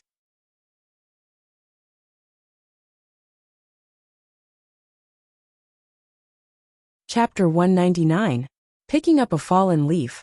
Looking up at the overlapping of the old and the new green leaves peeking out from the tip ignored by the breeze. The flowers bloom and hesitate, wandering alone, waiting for you. Waiting for you. Waiting for everything. Yuan Lin held the microphone and sang a new campus group's classical song, Wing Chun, emotionally.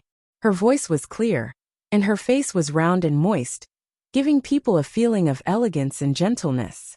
Singing such a lyrical song with a full mood was very interesting.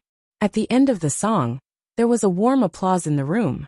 Yuan Lin threw the microphone away, turned directly to look at Jiang Qin, and asked, Mr. Fong is coming? Yes. Jiang Qin nodded and said, He's not coming alone. I just heard you say that there's a girl with him? Yuan Lin asked, very gossipy. Who? He's a teacher. How can there be a girl with him? I asked him who it is, but he didn't want to tell me. He said that he would see her soon. Jiang Qin waved his fist angrily. When he comes, I must teach him a lesson. That's right. Yuan Lin agreed very seriously. How dangerous is it to take a girl out to eat supper so late at night? He doesn't know how to be safe. Jiang Qin looked at Yuan Lin and asked doubtfully, Who are you worried about? I'm worried about Mr. Fong, said Yuan Lin. His kung fu is so good.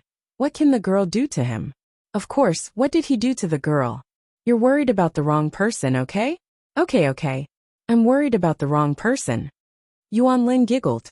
She put her arms around Jiang Qin's neck and asked with a smile, Are you jealous? I'm not. Jiang Qin's pretty face suddenly turned pink. Why should I be jealous? What does he have to do with me? Why should I be jealous for him? You're kidding. You still deny it. Yuan Lin pointed at Jiang Qin's face and said, You're so red. How dare you say you're not jealous? I have a guilty conscience. Yuan Xiaolin, I'll strangle you to death. Help. Yuan Lin dodged. One raised her hand to pinch him, while the other raised her hand to block. The two young and cute girls rolled around on the sofa. The boys greedily and shyly watched from afar, while the girls followed suit. The atmosphere in the private room was lively and cheerful. Jiang Qin and Yuan Lin fooled around for a while before getting up to tidy up his clothes. Jiang Qin looked at Yuan Lin and said, Yuan Xiaolin, I know what you're thinking. Not to be outdone, Yuan Lin said, Sweetheart, I know exactly what you're thinking. You know you've exposed more than me. This is an above-board matter. I'm magnanimous, and I won't be like some despicable people who sabotage things from behind. Are you referring to some despicable people secretly blacklisting other people's phone numbers? Yuan Xiaolin, Jiang Qin angrily shouted. Yuan Lin proudly smiled and said, Say it. I'm listening. Tonight, we have to be united, said Jiang Qin. By helping me, you're also helping yourself. Our muzzles must be united against external enemies. When there's an enemy invasion, do you have any objection? Not at all. The two girls high-fived each other and said with a smile, Happy cooperation. When Fong Yin pushed the door and came in, he saw many acquaintances in the private room. The girls were led by Jiang Qin and Yuan Lin, who were said to be very popular in school. The boys were Nong Pu and the others, whom Fong Yin had met last time. Little Fatty, who had wrestled with Fong Yin and spat out the wine in his stomach as a hidden weapon because he used too much force, was also there. Seeing Fong Yin come in, the students immediately got up and greeted him. A girl who was singing also paused the music. The private room, which was lively and noisy just now, suddenly quieted down. Everyone looked at Fong Yin with a smile in their eyes and kept a distance. In the last bar incident, Fong Yin's performance was too flashy and strong. While making them fear him, he also won the respect of these students. It was also because of the incident with Brother Wolf that they did not dare to go to the complicated bar, but came to the more formal KTV to sing. Mr. Fong, long time no see. Mr. Fong, sing a song for us? Fong Yin waved his hand and said with a smile, You continue to play, don't worry about me. Fong Yin turned and pointed to Xiaji behind him and said, Come, let me introduce you to a new friend. Xia? A girl screamed and shouted. Fong Yin shook his head with a wry smile and said, It seems that I don't need to introduce. Originally, everyone had some doubts about Xia Chen's identity, thinking that she was just a woman who looked like a big star Xia Chen.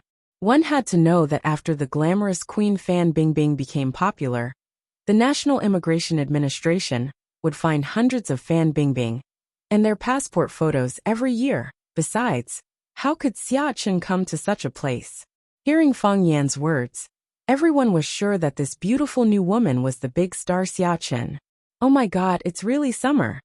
Wow, Xia Chen, I like you so much. Can you give me an autograph?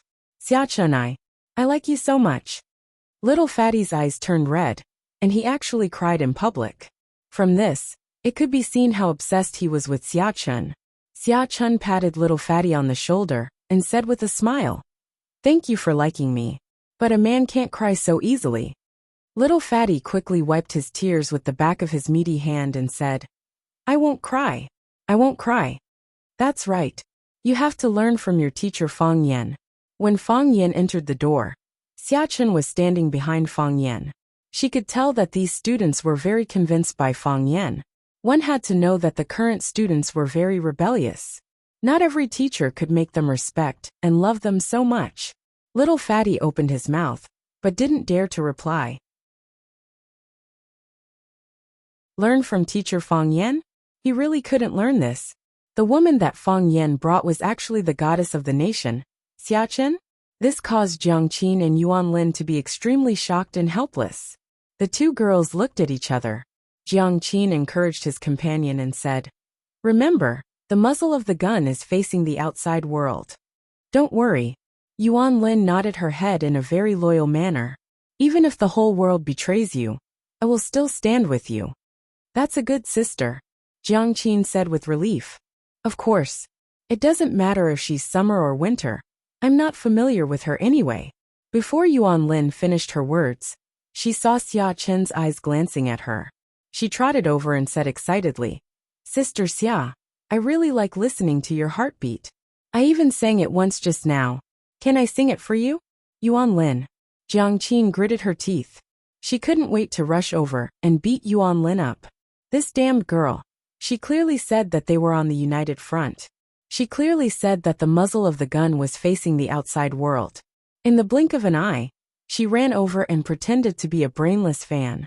"Is this how you treat your best friend?" "Really?" Xia Chun said happily. "Can we sing together? I also want to sing." Sure. Yuan Lin was really happy. She didn't expect that her initiative to be able to get such a return. Singing her idol's song with her idol was something that any fan would go crazy over, right?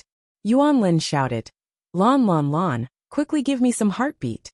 "Summer's heartbeat." "Humph, love-struck fool." Jiang Qin stubbornly raised her head. Even if Yuan Lin ran over to the other side, she wouldn't give in so easily. Xia Chen's gaze turned to Jiang Qin, who had been looking at him with hostility. Although he was puzzled, he still smiled and said, "This little girl is so beautiful. Her singing must be very good, right? I want you." The fierceness on Jiang Qin's face instantly disappeared. Her face blushed and she said with some embarrassment, "Actually, it's not bad.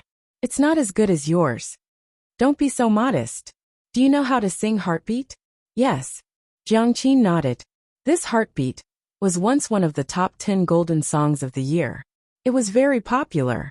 The sad tone, beautiful lyrics, and moving pictures were deeply loved by young people. It was also a must-listen song for Jiang Qin and Yuan Lin to go to KTV. However, ever since he found out that the female companion brought by Fang Yan was Xia Chun, why did it sound so weird?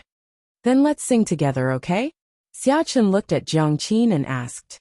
Jiang Qin hesitated for a moment, then nodded and said, Okay. Xia Chun couldn't help but laugh and teased, so reluctant. A familiar melody sounded. Fatty took the initiative to give a microphone to Xia Chun. Jiang Qin and Yuan Lin shared a microphone. There was no other way.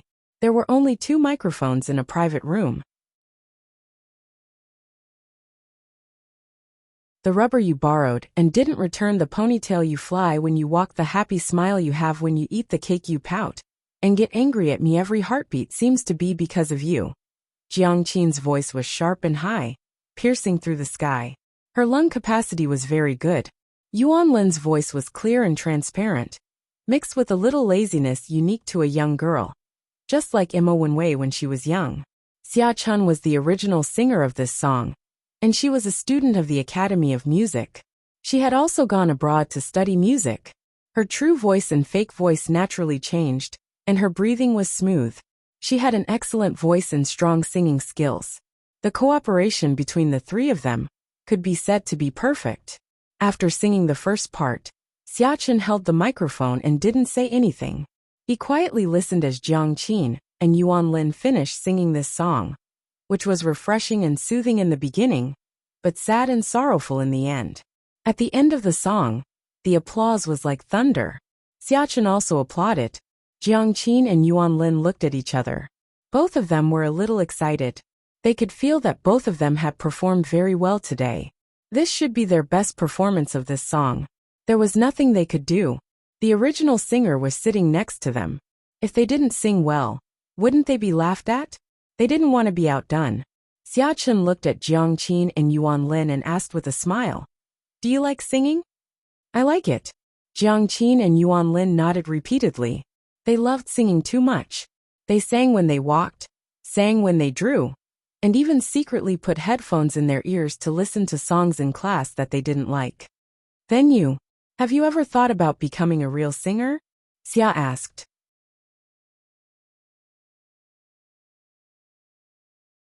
Chapter 200. A real singer?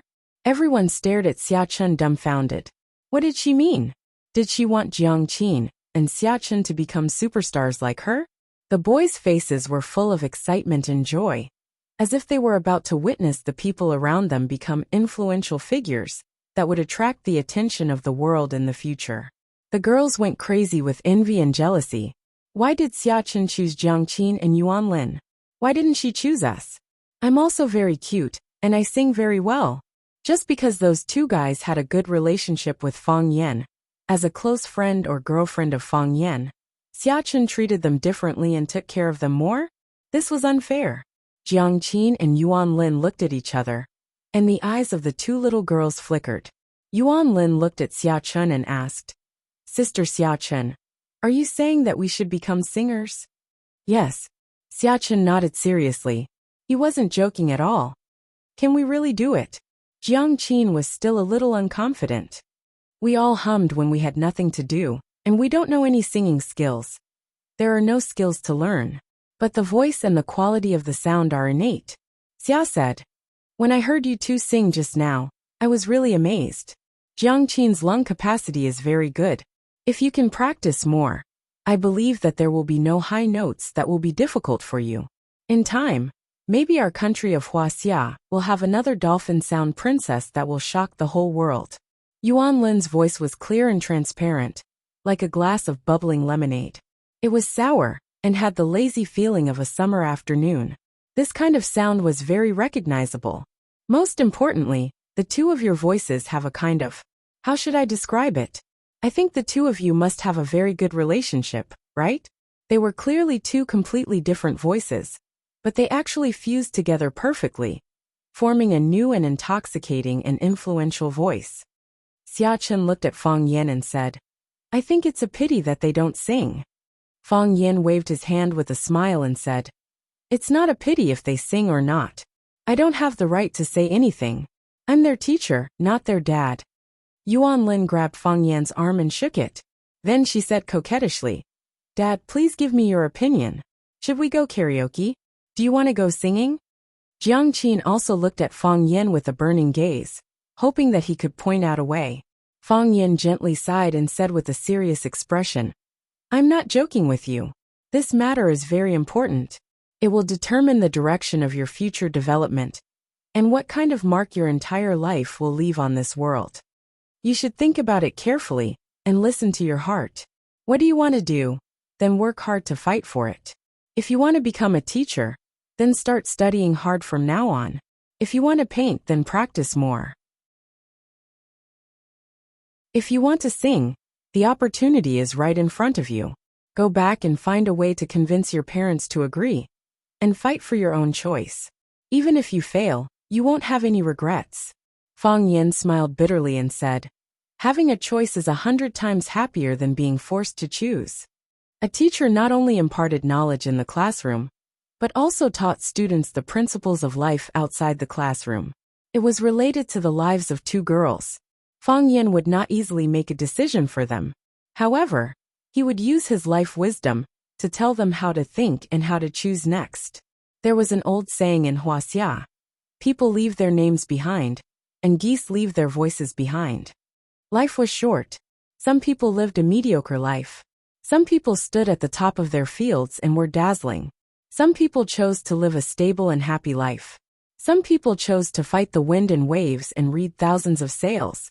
If you chose a different path, there would be different scenery along the way. Jiang Qin and Yuan Lin looked hesitant. It was difficult for them to make up their minds. It was difficult for any girl to refuse the temptation of jumping from an ordinary little girl to a global superstar. After all, it was the big star Xia Xia who invited them. As long as she was willing to support and help them, they would be on the fast track to fame, paying respects to famous teachers, releasing records, holding concerts. The most important thing was that they really liked singing. Jiang Qin looked at Yuan Lin and said with some uncertainty, "I'm a little scared. I heard that the entertainment circle is very dark. Who dares?" Xia Xia sneered.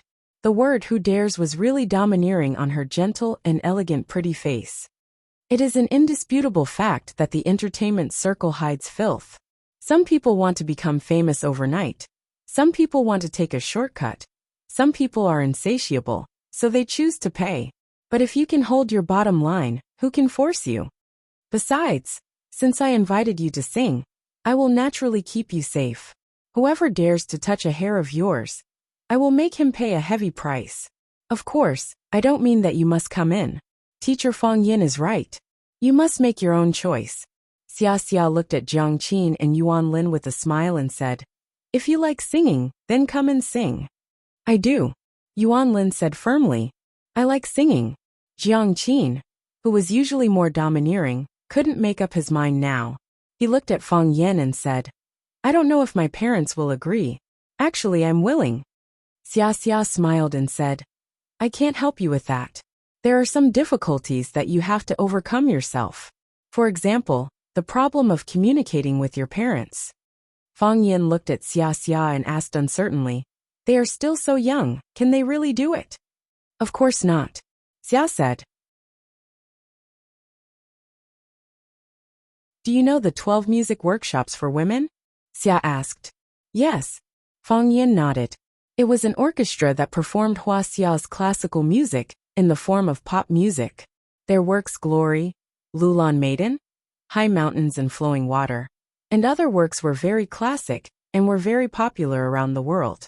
Fang Yin would sometimes listen to their music when he was practicing Tai Chi. Their music was light and passionate, and often gave him a lot of inspiration. This is a very great group. They use pure music to conquer Japan, Korea, Europe and the United States. They used Hua Xia's classical culture and music elements to the world. What they are doing is also what I want to do. For a long time, it was the celebrities from other countries who came to conquer Hua Xia. Although they were far away on the other side of the world, as long as they released a record or a single, it would spread all over the world. Hollywood movies, European and American music, Japanese anime, Korean idol dramas and idol groups. Whether we admit it or not, this is a kind of cultural invasion, and also a kind of cultural conquest. And they also rely on this kind of cultural victory to bring great influence and profits in Hua Xia. They use this to conquer us.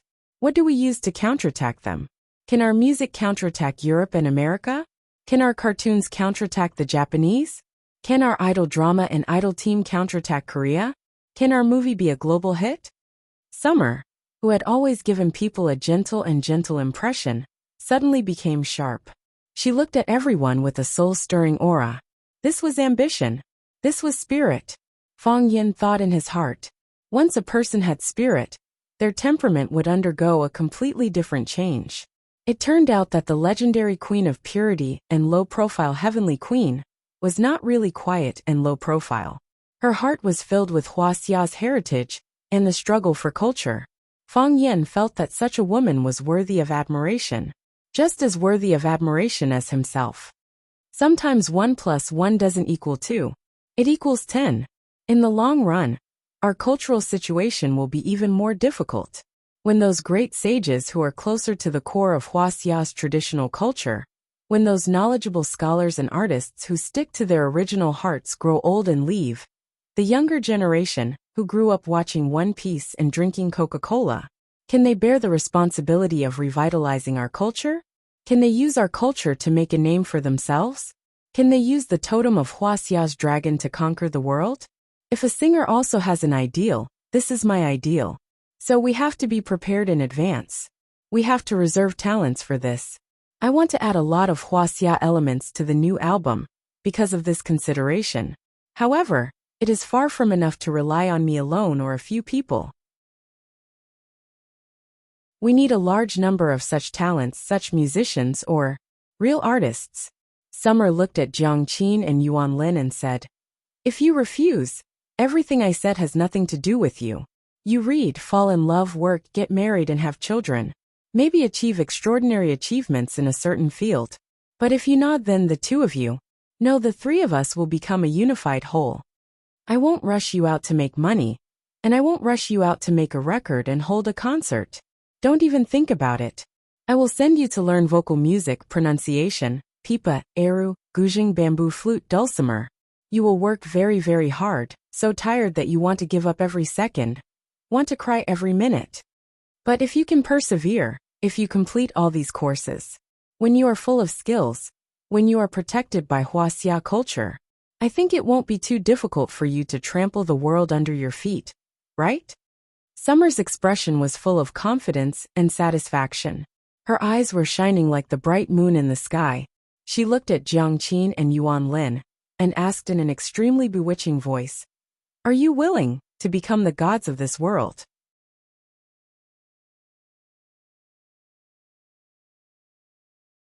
Chapter 201. It had to be said that Summer was a very clever lobbyist. She had already made great achievements in the field of music and received honors that attracted the attention of the world. She was the goddess and idol of the students present and the object of their worship. She personally stood up to speak, which was very persuasive and tempting. More importantly, she painted a beautiful blueprint for these little girls, drawing a big cake that people couldn't help but swallow when they thought of it. Carrying forward the traditional culture of Huaxia and planting the dragon flag in every corner of the world, this was the ultimate dream that no young person would refuse. Standing in the madness of the world and becoming a god in the eyes of countless people. This sounded so stupid, but why was it so exciting to think about it? Your song can be heard by everyone with ears, and your beauty can be seen by everyone with eyes. How much prestige and achievement was this? Hearing this explanation, not to mention the two girls, Jiang Qin and Yuan Lin, couldn't control themselves. Even Fang Yin felt. Should he also consider developing in the entertainment circle? A Tai Chi master who could sing. This would be unique in the entertainment circle, right? I'm not afraid of hard work. Yuan Lin said with a firm look. I can play the piano, I can draw. I'm willing to learn guzheng and eru. As long as I can learn, I'm willing to learn. I want to learn too, Jiang Qin said. Whether you can become a star or not, it's always good to learn more things. The other students also wanted to learn and also wanted to follow Summer to save the world. However, they hesitated several times and didn't know how to speak. They were not familiar with Fang Yin, and they were even less familiar with Summer. Why should Summer help them? Fatty's brain suddenly lit up and said, I want to sing Echo for Summer. Help me order Echo. Echo was also a classic old song of Summer. Just now, Jiang Qin and Yuan Lin sang Heartbeat, which made Summer look at them in a different light. If he performed well, and the goddess saw his strength, would she also say to him, I think you are very talented, come and learn singing from me? Order me a song, I want to sing Return. I like Summer's Jiangnan the most. Help me order Summer's Jiangnan. Me too, me too. Everyone dreams of being a star. Fang Yin sighed. There were fewer and fewer people like him, who were willing to be ordinary and selfless in school. Fang Yin could not help but praise himself more than 30 times. Just as the melody of Echo started, the sound suddenly stopped. The television screen went dark, and the lights went out. The private room was pitch black. Ah! Everyone cried out in alarm. A power outage? Someone asked. Don't move, Fang Yin shouted. Sit there and don't move. The students panicked. Their first reaction was that it was a power outage, but Fang Yin didn't think so. The small window in the middle of the private room's door had been sealed shut, allowing a tiny amount of light to penetrate through the gap under the door. The out-of-tune singing of, I'll love you even if I die, could still be heard coming from the private room next door. This was an attack. What was even more terrifying was that the killer might have already entered the private room and become one of them. Obviously, the power and lights in the private room were cut off from the inside. The light outside and the private room were not affected at all. A person could sneak into the private room and cut off the power inside without anyone noticing. How strong was he? Jiang Qin and Yuan Lin brought more than 10 students to sing, so they asked for a big private room. As for how many students there were, Fang Yan didn't count them carefully after he came in. What was worse was that after there was no light in the private room, all the students were either standing or sitting in different directions. Fang Yan had no way to find the attacker among the black shadow. Mr. Fang, Jiang Qin, who was sitting next to Fang Yan, wanted to ask what had happened and why Fang Yan's voice was so nervous and anxious. "Don't speak," Fang Yan shouted in a deep voice. So no one dared to speak again. Everyone kept quiet out of fear. Some were sitting, some were standing, and some were maintaining a fixed posture, not moving at all. This private room had become an independent, dark and dangerous world. Some people were breathing rapidly. Some people were swallowing saliva, and even the heartbeats of the people in the room could be heard. The atmosphere was strange and terrible. Fang Yan didn't say anything. He just sat there and didn't move. Fang Yan tried to relax his body and mind as much as possible. The way of Tai Chi paid attention to nature. Only by being natural could one spy on the way of heaven and the growth of all things. Fang Yan felt his existence. He breathed naturally, and his heartbeat was light and slow as usual. His body was relaxed as if he was at home. However, it was also because he breathed naturally, and his heartbeat was light and slow as usual, that Fang Yan found him suspicious. In such an environment, how could ordinary students, including the big star Xia Xia, maintain such a normal mood and mentality? He didn't move. Fang Yan didn't move either. This was like a duel between two peerless masters. It was a competition of patience and timing. A chance to kill with one blow. There was a saying in Buddhism that one flower, one world, one leaf, one Bodhi. In this small private room, it would become the battlefield for Fang Yan and an unknown master to fight. Fang Yan's opponent was very patient, but Fang Yan was more patient. Because he knew that the longer it dragged on, the better it would be for him. After all, he was the one being attacked, and this was his home ground. As for the killer, no matter how brilliant he was, he couldn't see the light of day. The killer's heartbeat stopped. His breathing also disappeared. Fang Yan knew that he was going to make a move. Martial artists would make some abnormal movements before they made a move, and they couldn't help but adjust their physical state. This killer was no exception. Swoosh! A silver light flashed. A knife cut through the darkness and stabbed straight at Fang Yan's eyes. The knife energy was overflowing, and the killing intent was overwhelming. Before the blade arrived, the strong wind had already cut through people's clothes, making people feel burning pain. It was like being roasted by a long column of fire. The smooth flow of air was distorted and crackling sounds could be heard. Fang Yan expected him to make a move, but he didn't expect him to make a move so quickly. Just as he reacted, the person and the knife were already in front of him. Fang Yan closed his eyes. That intense light and sharp murderous aura had already blinded his eyes. Ninja! He was a ninja. Only a ninja would have such a ghostly speed. Only a ninja could sneak into the private room under Fang Yan's eyes without him noticing. Moreover, from the strength he displayed, this guy was at least a middle ninja. It was also very likely that he was a superior ninja. The superior ninja was also known as the wisdom ninja. They could make battle plans and control the overall situation, and they could kill the target single-handedly. The training of a ninja was extremely harsh. It could even be described as inhumane. It was very difficult to become a qualified ninja. However, there was a saying in the ninja world. It was hard to find a superior ninja in 1,000. From this, it could be seen that even in Japan, a superior ninja was a rare thing. Fang Yan didn't have time now. Otherwise he would have considered whether he should be lucky or unlucky. Why did he encounter such a precious superior ninja that could be exhibited as a treasure? Fang Yan leaned against the wall, and there were people sitting on both sides. Whether it was Jiang Qin or Xia Xia, he didn't want them to be hurt. Unable to avoid, He picked up the wine bottle in his hand to block. Cha! It was not a crisp sound, nor did it burst. It was like the sound of a knife cutting chives. The long knife in the ninja's hand lightly cut the thick glass wine bottle in Fang Yan's hand, and without any obstruction continued to cut Fang Yan's neck. The speed was too fast. The wine in the wine bottle, that was split into two, didn't even have time to flow out. The hair was cut, and iron was cut like mud. Just as so. Sure kill. Fang Yan's feet bounced, his body rotated in an arc, and rushed toward the long knife, as if he took the initiative to face the knife with his neck. Whoosh! The knife missed.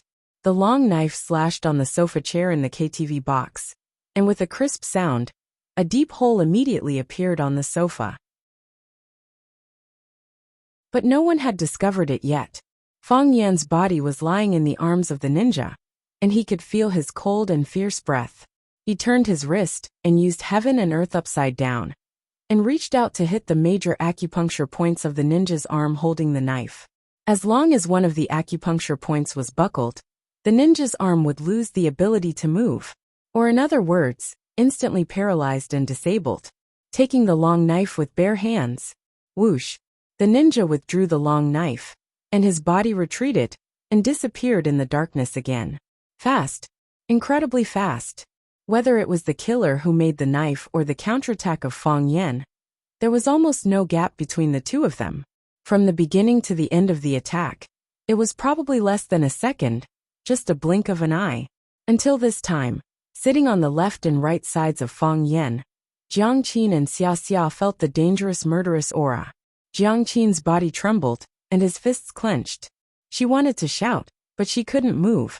She didn't understand what happened, but she knew that the current environment made her feel afraid. Xia Xia's heart was also in her throat. She sat very close to Fang Yan, so she could see the black shadow approaching. Although the killer only used one knife from beginning to end, the white light that appeared out of nowhere still illuminated her eyes. She didn't speak, nor did she move. She completely handed her safety to Fang Yan, because she knew that if she moved she would die. Whoever moved would die. Fang Yan sat back in his original position, and the ninja retreated to a corner of the box. Everyone kept their previous positions, and they looked around with wide eyes, but they saw nothing. Silence returned to the private room, as if nothing had happened.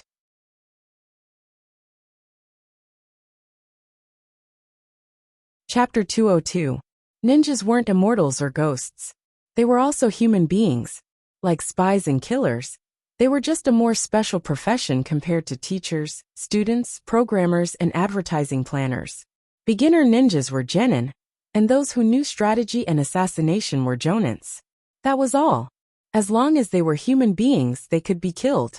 Therefore, Fang Yan wasn't afraid. He knew that the ninja's target was him. But he was also worried that if the ninja found that he couldn't kill the target, would he vent his anger on the innocent students in the private room? Fang Yan's worry wasn't superfluous.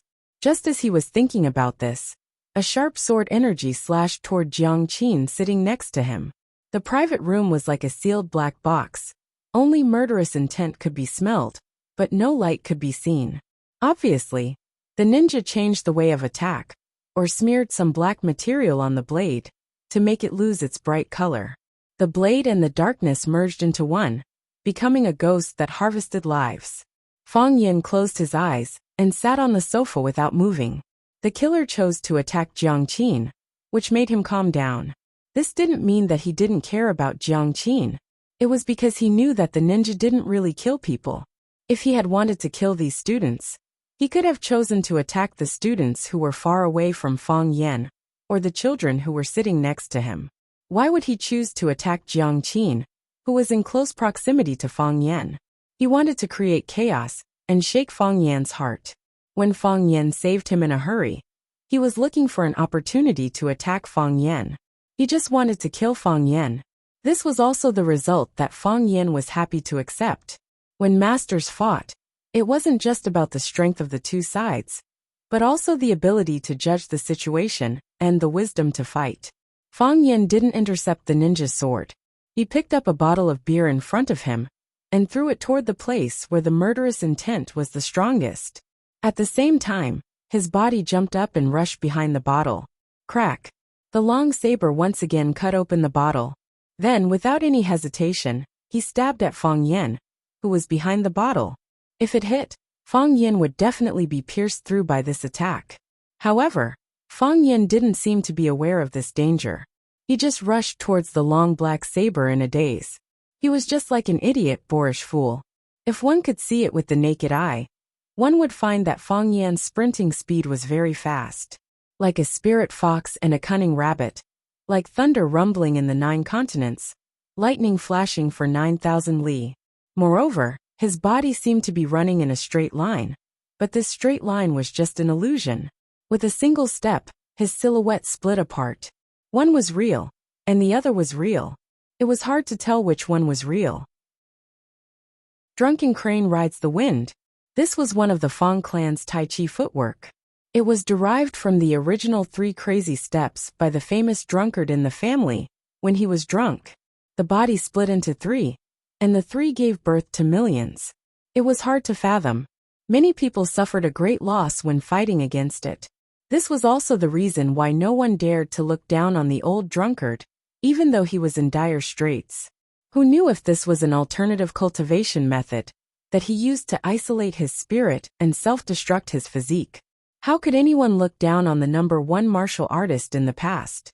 Fang Yan had a close relationship with the old drunkard since he was young. Even after the old drunkard's temperament had changed, he could still talk to him. This was also the reason why he could learn this drunken crane riding the wind. In this world, there were only 3 people who knew this drunken crane riding the wind. It wasn't that people didn't want to learn it, but those who knew it didn't want to teach it. Needless to say, the old drunkard only cared about wine. He didn't care about family affairs. Every day, he lived in a drunken stupor. He spent more time sober than drunk. The other 2 people who learned this drunken crane riding the wind were Yi Rou and Fang Yan. Yi Rou also liked wine, and she could drink a lot without getting drunk. Every time the old drunkard wanted someone to drink with him, Yi Rou was the most suitable person. The 2 of them got to know each other through drinking. It seemed that the relationship between Yi Rou and the old drunkard was even deeper than the relationship between Fang Yan and the old drunkard. Who asked Fang Yan to be unwilling to drink with the old drunkard? Yi Rou knew this drunken crane riding the wind, but even if they knew she knew it, who would dare to ask her to learn it? Fang Yan also knew it. He had thought of teaching this footwork to Fang Yingying and Fang Haohan, but the result wasn't ideal. They knew the 3 crazy steps like the back of their hands, and it was effortless for them to move.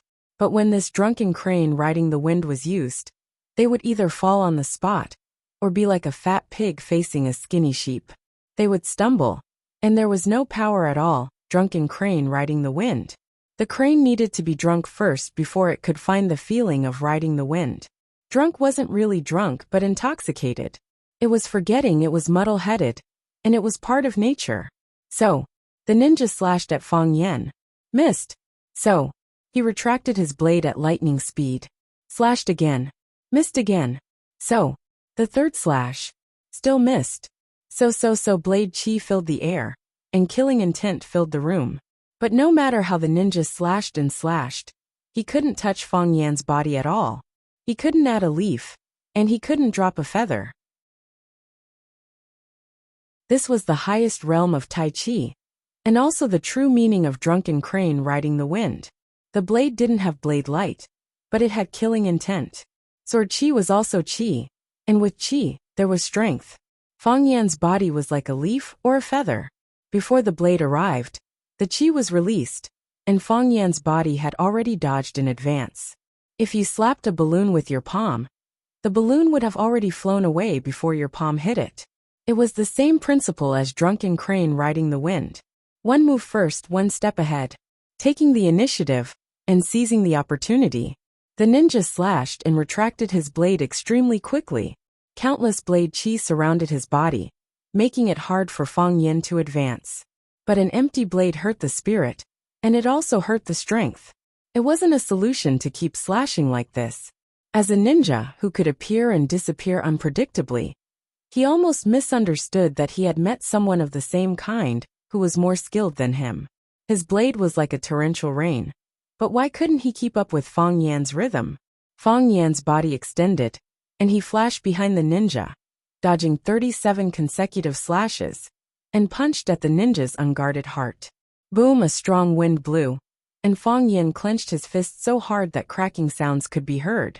This punch was as heavy as a mountain, and when it attacked, it was like a huge meteorite pressing down on the ninja's chest. The ninja turned around and spun 360 degrees to attack. Fang Yan didn't dodge, and his fist of flesh and blood destroyed heaven and earth. The ninja also didn't dodge, and the blade of his long blade cut through the air, destroying everything. Fang Yan's fist sped up again. The fist was shorter than the blade, but it arrived before the blade. As long as his fist hit the ninja's body, penetrating his body, smashing his chest, and sending his body flying, the ninja's blade probably wouldn't be able to hit him. Whoosh! A gust of wind blew past. The fist missed. The blade disappeared. The person also disappeared. A shadow flashed at the door, and the room was quiet again.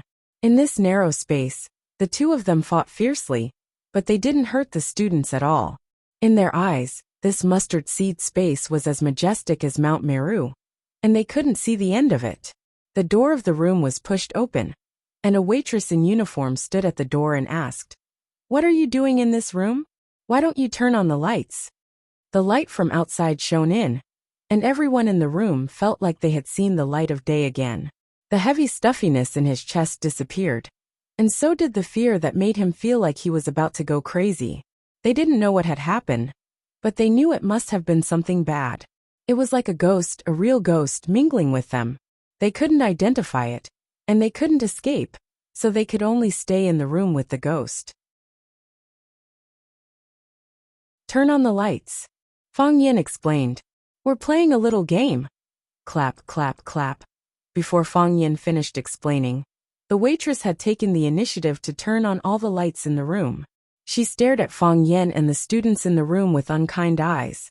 After seeing that their clothes were intact, and there was nothing unusual on their bodies, her face softened a little, but her voice was still cold as she warned, "We have a rule here that pornography, gambling, and drugs are prohibited in the room.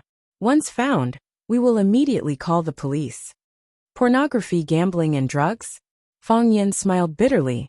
What kind of people did she think they were? When the waitress saw the situation in the room, her face became extremely embarrassed again. She quickly walked to the middle of the room, pointed at the marble coffee table that was cut in two, and asked in a sharp voice, "What's going on? How did the coffee table become like this? What are you playing? Oh my God, the sofa is also cracked. You also cut the sofa, and the microphone and the wall." Fang Yan waved his hand to stop her from continuing to shout, and said, "We will pay. All compensation." Getting the answer she wanted, the waitress tactfully shut up. The club manager also came, took a computer to calculate, and asked Fang Yan to compensate them 25,000 yuan. Of course, the original thing was not worth this price, but they had a price list in the club. This price was naturally several times more expensive than the actual price. Yuan Lin took out her wallet and wanted to pay the bill, but Fang Yan handed over his bank card. Ninja came because of him. How could he let a little girl pay for him? After dealing with things here, Fang Yan looked at Yuan Lin and Jiang Qin and said, "You two go back and think about it. Don't make a decision easily. I think, since Miss Xia values you, she is willing to give you more time to think. It's very late. You should go back and rest early." Jiang Qin and Yuan Lin looked at Fang Yan, nodded silently and left. Especially Jiang Qin, she guessed something happened in the room, but she was smart enough not to ask. When the students left, Fang Yan looked at Xia and said, "Do you need me to take you back? Are you a gentleman?" Xia asked. Fang Yan thought for a moment and said, "I am a master's." On the marble floor under their feet, there were spots of bright red blood.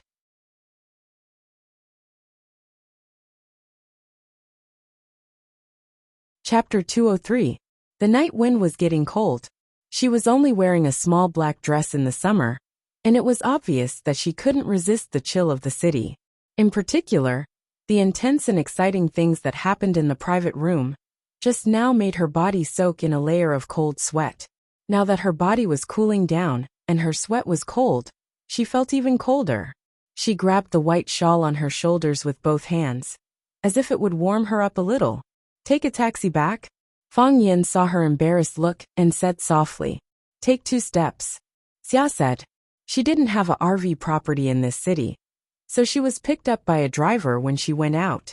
When she came out of Sky One, she didn't call the driver to arrange a car. Now she wouldn't call the driver out of her house. The driver also had his own life. Fang Yin walked on the right side of the wind, so that he could help her block the wind a little. He said, I also thought of taking off my coat and giving it to you, but I'm afraid that you'll refuse and make me feel awkward. You haven't tried. How do you know I'll refuse? Xia asked. Fang Yin looked at Xia Ji from the side and saw a pair of bright and gentle beautiful eyes. This girl's eyes are so beautiful.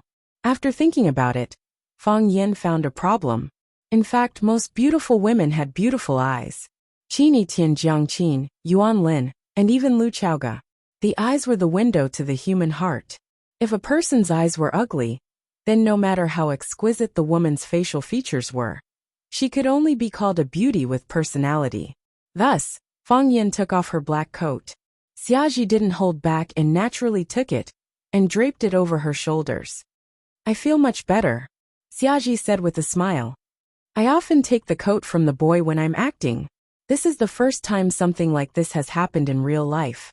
Is this also acting? Fang Yin asked. Xia Ji frowned slightly as he looked at Fang Yin and said, Fang Yin, I found that you are very aggressive. Fang Yin smiled bitterly and shook her head. It's probably because I'm not in a good mood. Can you tell me now? Who is he?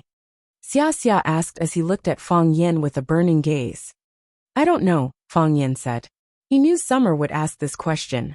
He could send away Jiang Qin and Yuan Lin. He could send away those students.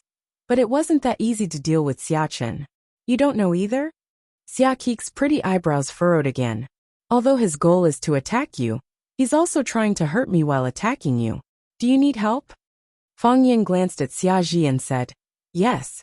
I don't need it either. I need you to help me find him.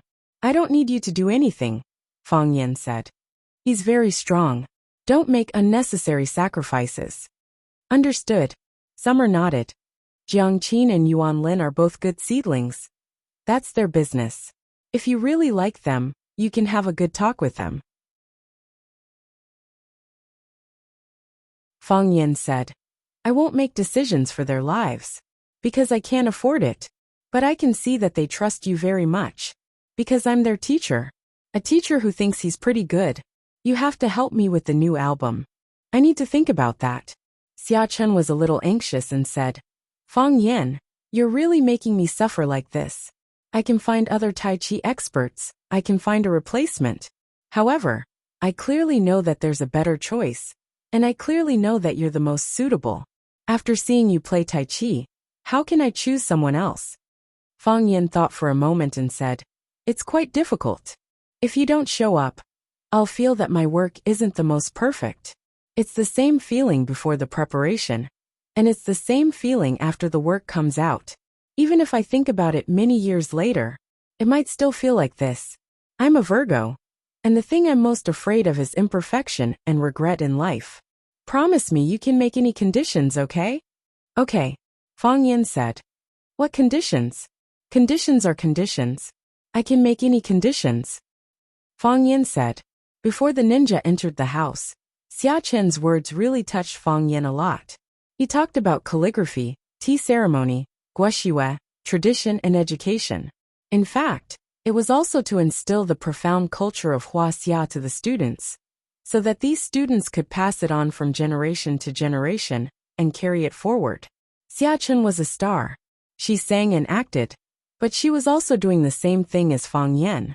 Moreover, her influence was far greater than that of Fang Yin. You agreed? Xia Chen asked in surprise.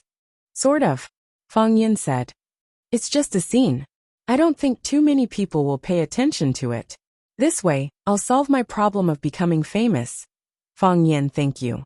Thank you very, very much, Xia Chen said with a smile. She waved her hand, and a taxi stopped beside her. Xia Ji opened the door and got in. When Fang Yin wanted to follow, the door of the taxi closed with a bang. Don't you need me to send you back? Fang Yin asked with a smile. I'm not that delicate. Xiaji said with a smile. Go back and rest. There's no need to make another trip. Xia Chen waved at Fang Yin, and the taxi drove away. Fang Yin smiled and walked in the opposite direction. Under the moonlight, in the cold wind, a boy with a cold expression was practicing his swordsmanship. In the courtyard there was an ancient locust tree. The boy stabbed his sword at the tree with the thick trunk. Pa, pa, pa. One sword after another. Qianye Haowu had already stabbed out 1,226 times. The same posture, the same angle, and even the same strength. Every night, he would stab 3,000 times. This was the request of his father, the Qianye Ministry of War. The world found it strange. The Qianye family was famous for their saber, and Qianye Zhozhua had used the Beichen One blade to bring the Japanese saber technique to a height that the world paid attention to. However, his descendant, the Qianye Ministry of War, was good at using the sword. Everyone felt that there was something wrong with this person's head. If he didn't inherit such a good saber technique, why did he enter a field that he wasn't good at? While everyone was in doubt, the Qianye Ministry of War traveled to the 17 islands of the East Ocean with his sword, challenging the Yidong Sword House, the Kaga Shadowless Sword, and the Itamoto Berserker sect. 3 battles, 3 victories, and 1 fell swoop to take the crown of the #1 swordsman in Japan. One had to know that the Yidong Sword House's master, Yidong Jun, was previously recognized as the #1 swordsman in Japan. The Qianye Ministry of War had defeated him, so he naturally inherited this title. From then on, all doubts disappeared. However, there were still many people who felt strange. Why? He used a sword. The saber depends on the strength. The sword is heavy and exquisite. The Qianye Ministry of War stood behind his son and watched. He carefully watched every thrust of Qianye Haomu's sword. Qianye Haomu thrust 1,226 times, and he also watched 1,226 times. Not a single strike was missed, as if each strike was an exquisite sword technique. Dressed in a white robe, his long hair was loose, and he stood ramrod straight. The gentle moonlight shone on his face, making his pale complexion look even whiter. There was a kind of divine light in his narrow eyes that made it hard for people to look up at him. Exquisite is born, but it also depends on hard training. 3,000 strikes a day, the same angle, the same speed, and the same strength. After 81 days, this move will become a part of your body. You don't have to think, and you don't have time to think. You just use this sword when you strike. Then I only know this one sword. Isn't one sword enough?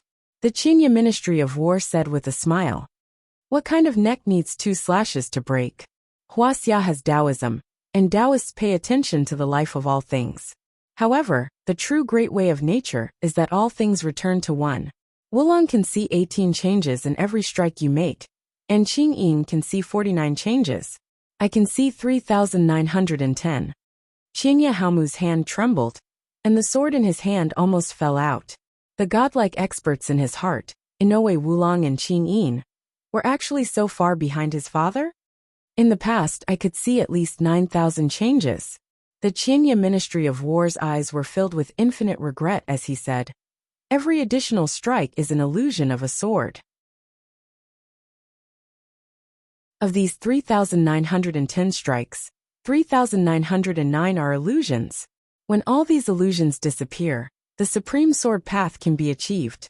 Qianye Haomu quickly gathered his thoughts, raised his sword again and thrust forward.